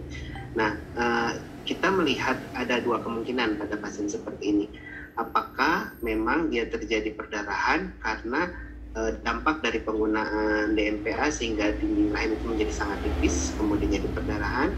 Nah, untuk kasus yang seperti ini maka memang terapinya memerlukan estrogen untuk bisa menstabilkan dinding rahimnya. Tetapi hati-hati, mungkin ada sebab yang lain. Karena PWA kita ketahui penyebabnya bisa saja pada seorang wanita itu lebih dari 1. Misalnya apa? Ternyata dia ada polip, ternyata dia ada miom submukos gitu. Jadi kita lihat lagi secara keseluruhan. Tetapi untuk yang etiologinya hanya diakibatkan oleh karena tipisnya dinding endometrium akibat penggunaan progestin, jadi hipotropi karena penggunaan progestin, maka terapinya adalah kita memberikan estrogen seperti itu. Itu karena palm point yang istilahnya AUBI ya. Ini AUBI karena dia tergolongnya iatrogenik akibat penggunaan obat-obatan, salah satunya obat kontraseptif. Oke, berikutnya kemudian berapa lama pasien dapat kita rekomendasikan untuk menggunakan CHC dan apakah ada tulisan khusus untuk evaluasi berkala menggunakan CHC dari Rina? Oke. Jadi Dr. Rina, terima kasih untuk pertanyaannya, ini menarik sekali ya. Prinsipnya gini deh, pokoknya kalau kita sudah mempergunakan combine estrogen kita harus ekstra hati-hati. Bukan berarti kita tidak mempergunakan, tapi kita harus ekstra hati-hati karena sekali lagi tidak semua klien itu bisa mempergunakan. Jadi yang pertama penapisan dulu, kita lihat dulu kondisi pasien yang pergunakan tadi, toolsnya untuk melihat kelayakan penggunaannya, dia di kategori berapa, 3 atau 4 dan sebagainya, sehingga nanti kita bisa lebih pas untuk menentukan kondisi pasien yang kita mempergunakan pil kontrasepsi. Kalau pertanyaan untuk berapa lama, sebetulnya kalau dia tidak ada masalah itu bisa dipergunakan dalam jangka waktu yang lama untuk pil KB ini gitu. Bahkan kalau misalkan untuk saat ini ya menjelang menopause itu kan biasanya tuh sindroma premenopause juga berat, dipergunakan misalnya dari usia 45 sampai 49 juga nggak masalah. Tetapi screeningnya memang di saat misalkan ada riwayat first line degree-nya ada CA-MAME itu nggak boleh. Udah jangan ditawar-tawar lagi gitu. Jadi kalau misalkan udah mamahnya ada CA-MAME atau bibinya ada CA-MAME itu udah. Atau riwayat trombosis. Iya, atau riwayat trombosis sebelumnya gitu. Stroke misalnya. Iya, ada riwayat stroke seperti itu. Ada hipertensi juga gitu. Itu salah satu dari trombosis, maka itu tidak boleh dan itu bisa kita lihat nanti dari ini. Bahkan kalau yang tadi ya, yang kita lihat itu gaya hidup juga dia dilihat, berat badan, kebiasaan merokok, jumlah rokoknya pun kita harus lihat Jenis dulu. rokoknya juga. Iya, karena itu jenis rokoknya enggak. Merek rokoknya. Itu menentukan hal tersebut. Jadi mungkin gitu, Dr. Rina, mudah-mudahan membantu ya. Ya, ini pertanyaan ke Dr. Tanto sebetulnya tadi sudah dijawab ya. Cuman ini mungkin perlu ketegasan lagi, Dr. Tanto. Jadi untuk pengobatan pasien dengan dari Dr. Amadea Ivana Hartanto. Nah, ini yang saya tanyakan lagi nih, apanya Dr. Amadea Ivana Hartanto. Untuk pengobatan pasien dengan endometriosis itu berapa lama sih, Dok? Ya, baik. Sekali lagi, konsepnya adalah lifelong. Ya, itu. Dok, ya apa boleh buat. Tapi lihat dulu, endometriosis dapat datang dengan kemungkinan 3 kepentingan atau 3 yang pengen diobatin. Apakah nyeri, apakah infertilitas, atau masa. Kalau nyeri bagaimana? Ya tentu selama dia terkendali nyerinya dengan obat-obatan. Ya, apakah boleh on dan off? Boleh saja sebetulnya. Ya, tapi dengan konsep kita pertimbangkan juga bukan progresivitas. Infertilitas gimana nanganinnya? Tentu nggak dengan obat-obatan yang tidak kita sebutkan tadi. Yang kita bahas pada hari ini itu fokus kita pada nyeri, ya. Dan hati-hati dengan masa, karena masa sekarang kalau dulu tepat seperti yang Dr. Hanum sampaikan, kista endometriosis 4 cm ke atas gitu ya, udah operasi aja. Sekarang enggak, ya. Sekarang ternyata lihat dulu nih, sudah menikah atau belum? Oh sudah. Infertil atau tidak? Oh infertil. Berarti ada nanti polanya. Itu yang dikenal dengan sekarang mungkin teman-teman ingin search sendiri nanti namanya endometriosis live. Endometriosis live. Ya, itu barangkali terang. Terima kasih. Kemudian ini Apa kita harus ini lagi ya, pertegas lagi ya bahwa pengobatan itu lifelong gitu. Jadi memang harus kita edukasi ke peserta. Itu seumur masih menstruasi ya harus diberikan obat. Hanya saja memang ada episode menikah, pengen punya anak itu kan nggak, itu kan berhenti itu nanti ya. Kemudian bosan minum obat pada ada kan pasien yang bosan minum obat gitu ya, atau mungkin ada efek samping sehingga atau pengobatannya tidak dirasakan tidak efektif pada nyeri. Misalkan itu supaya contohnya lebih enak ya. Misalkan dia ketahuan endometriosis 18 tahun. Ya, kemudian dalam terapi adolesen ya 18 tahun dia terapi itu sampai dia usia 23 lah, nggak berhenti terus. 23 dia mau hamil, stop dulu setahun, berhasil hamil sampai nyusuin lah 2 tahun ya, mudah-mudahan bisa nyusuin sampai 2 tahun. Setelah itu start lagi kan, start lagi obatnya, nanti sampai dia mau hamil lagi baru stop lagi gitu. Itu konsep yang sekarang ini endometriosis life gitu. Ya ini Dokter Dian kayaknya benar nih. Kok bisa nebak pertanyaannya gini, Dok, untuk pasien dengan endometriosis kemudian ingin program hamil, apakah pengobatan progestin dihentikan dulu? Iya. Karena ya otomatis karena progestin menekan ovulasi, begitu. Ya, dan nggak mungkin lah kita program nggak punya ovulasi, ya.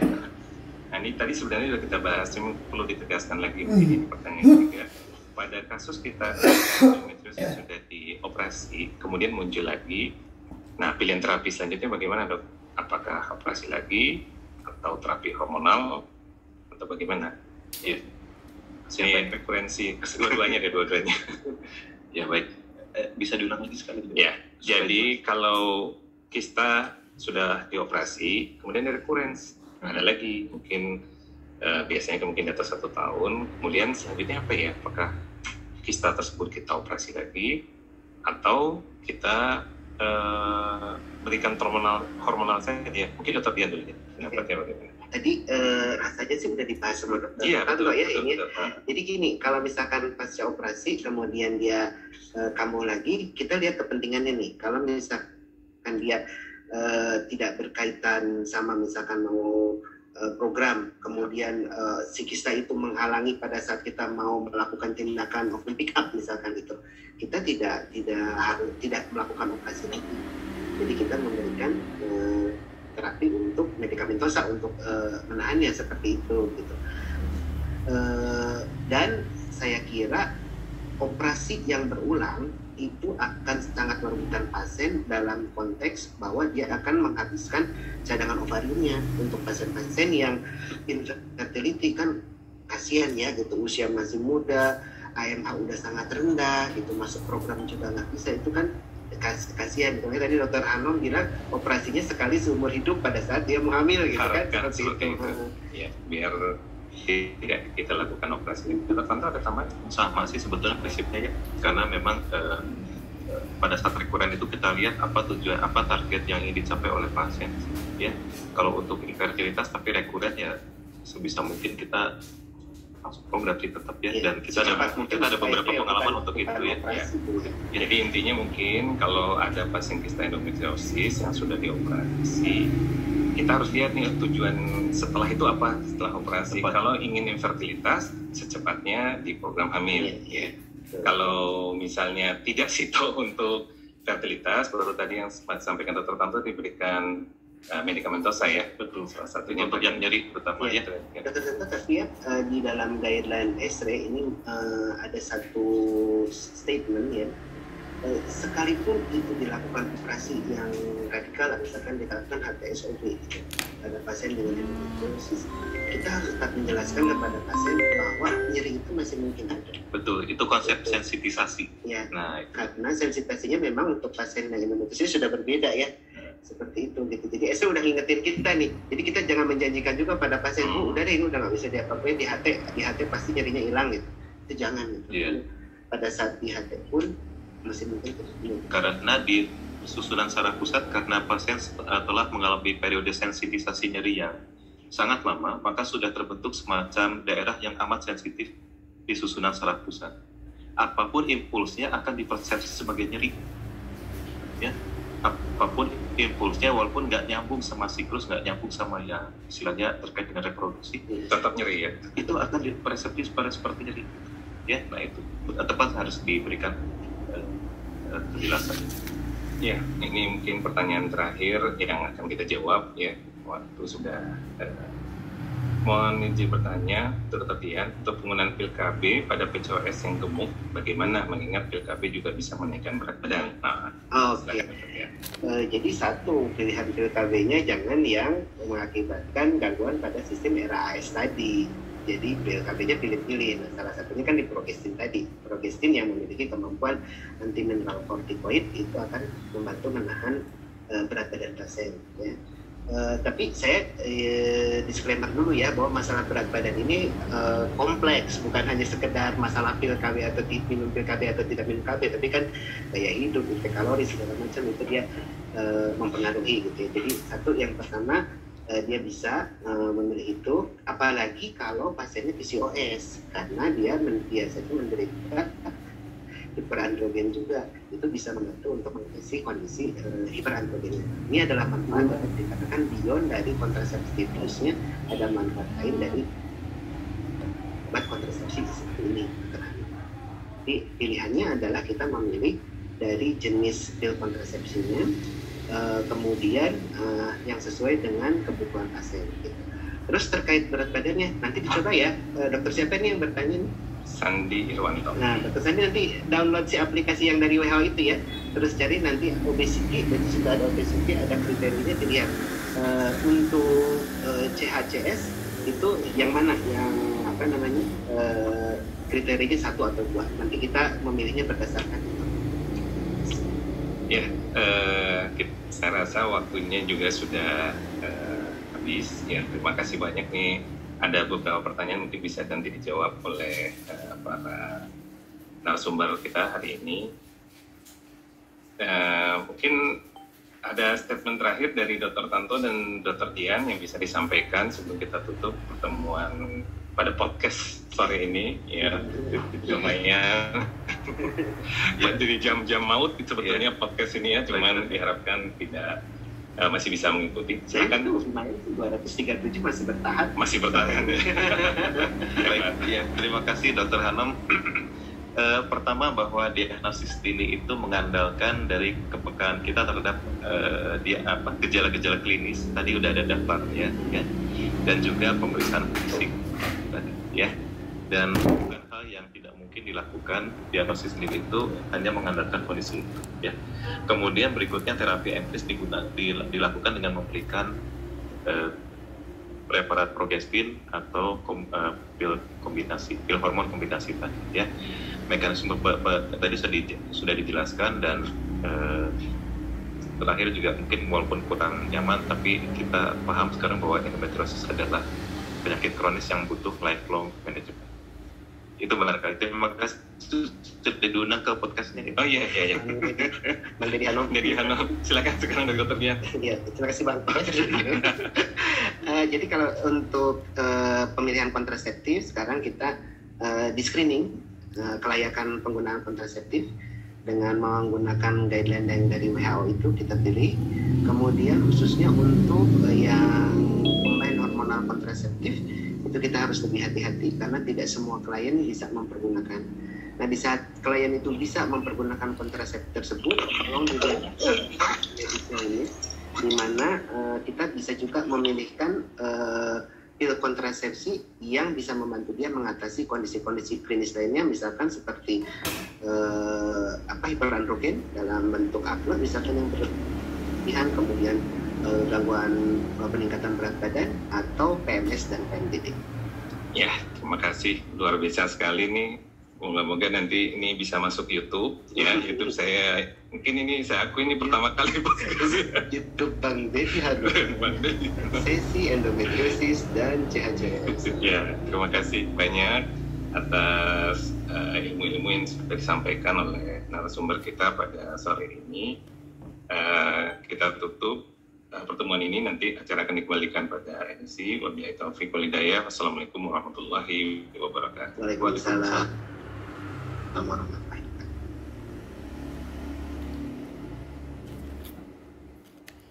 Terima kasih kami ucapkan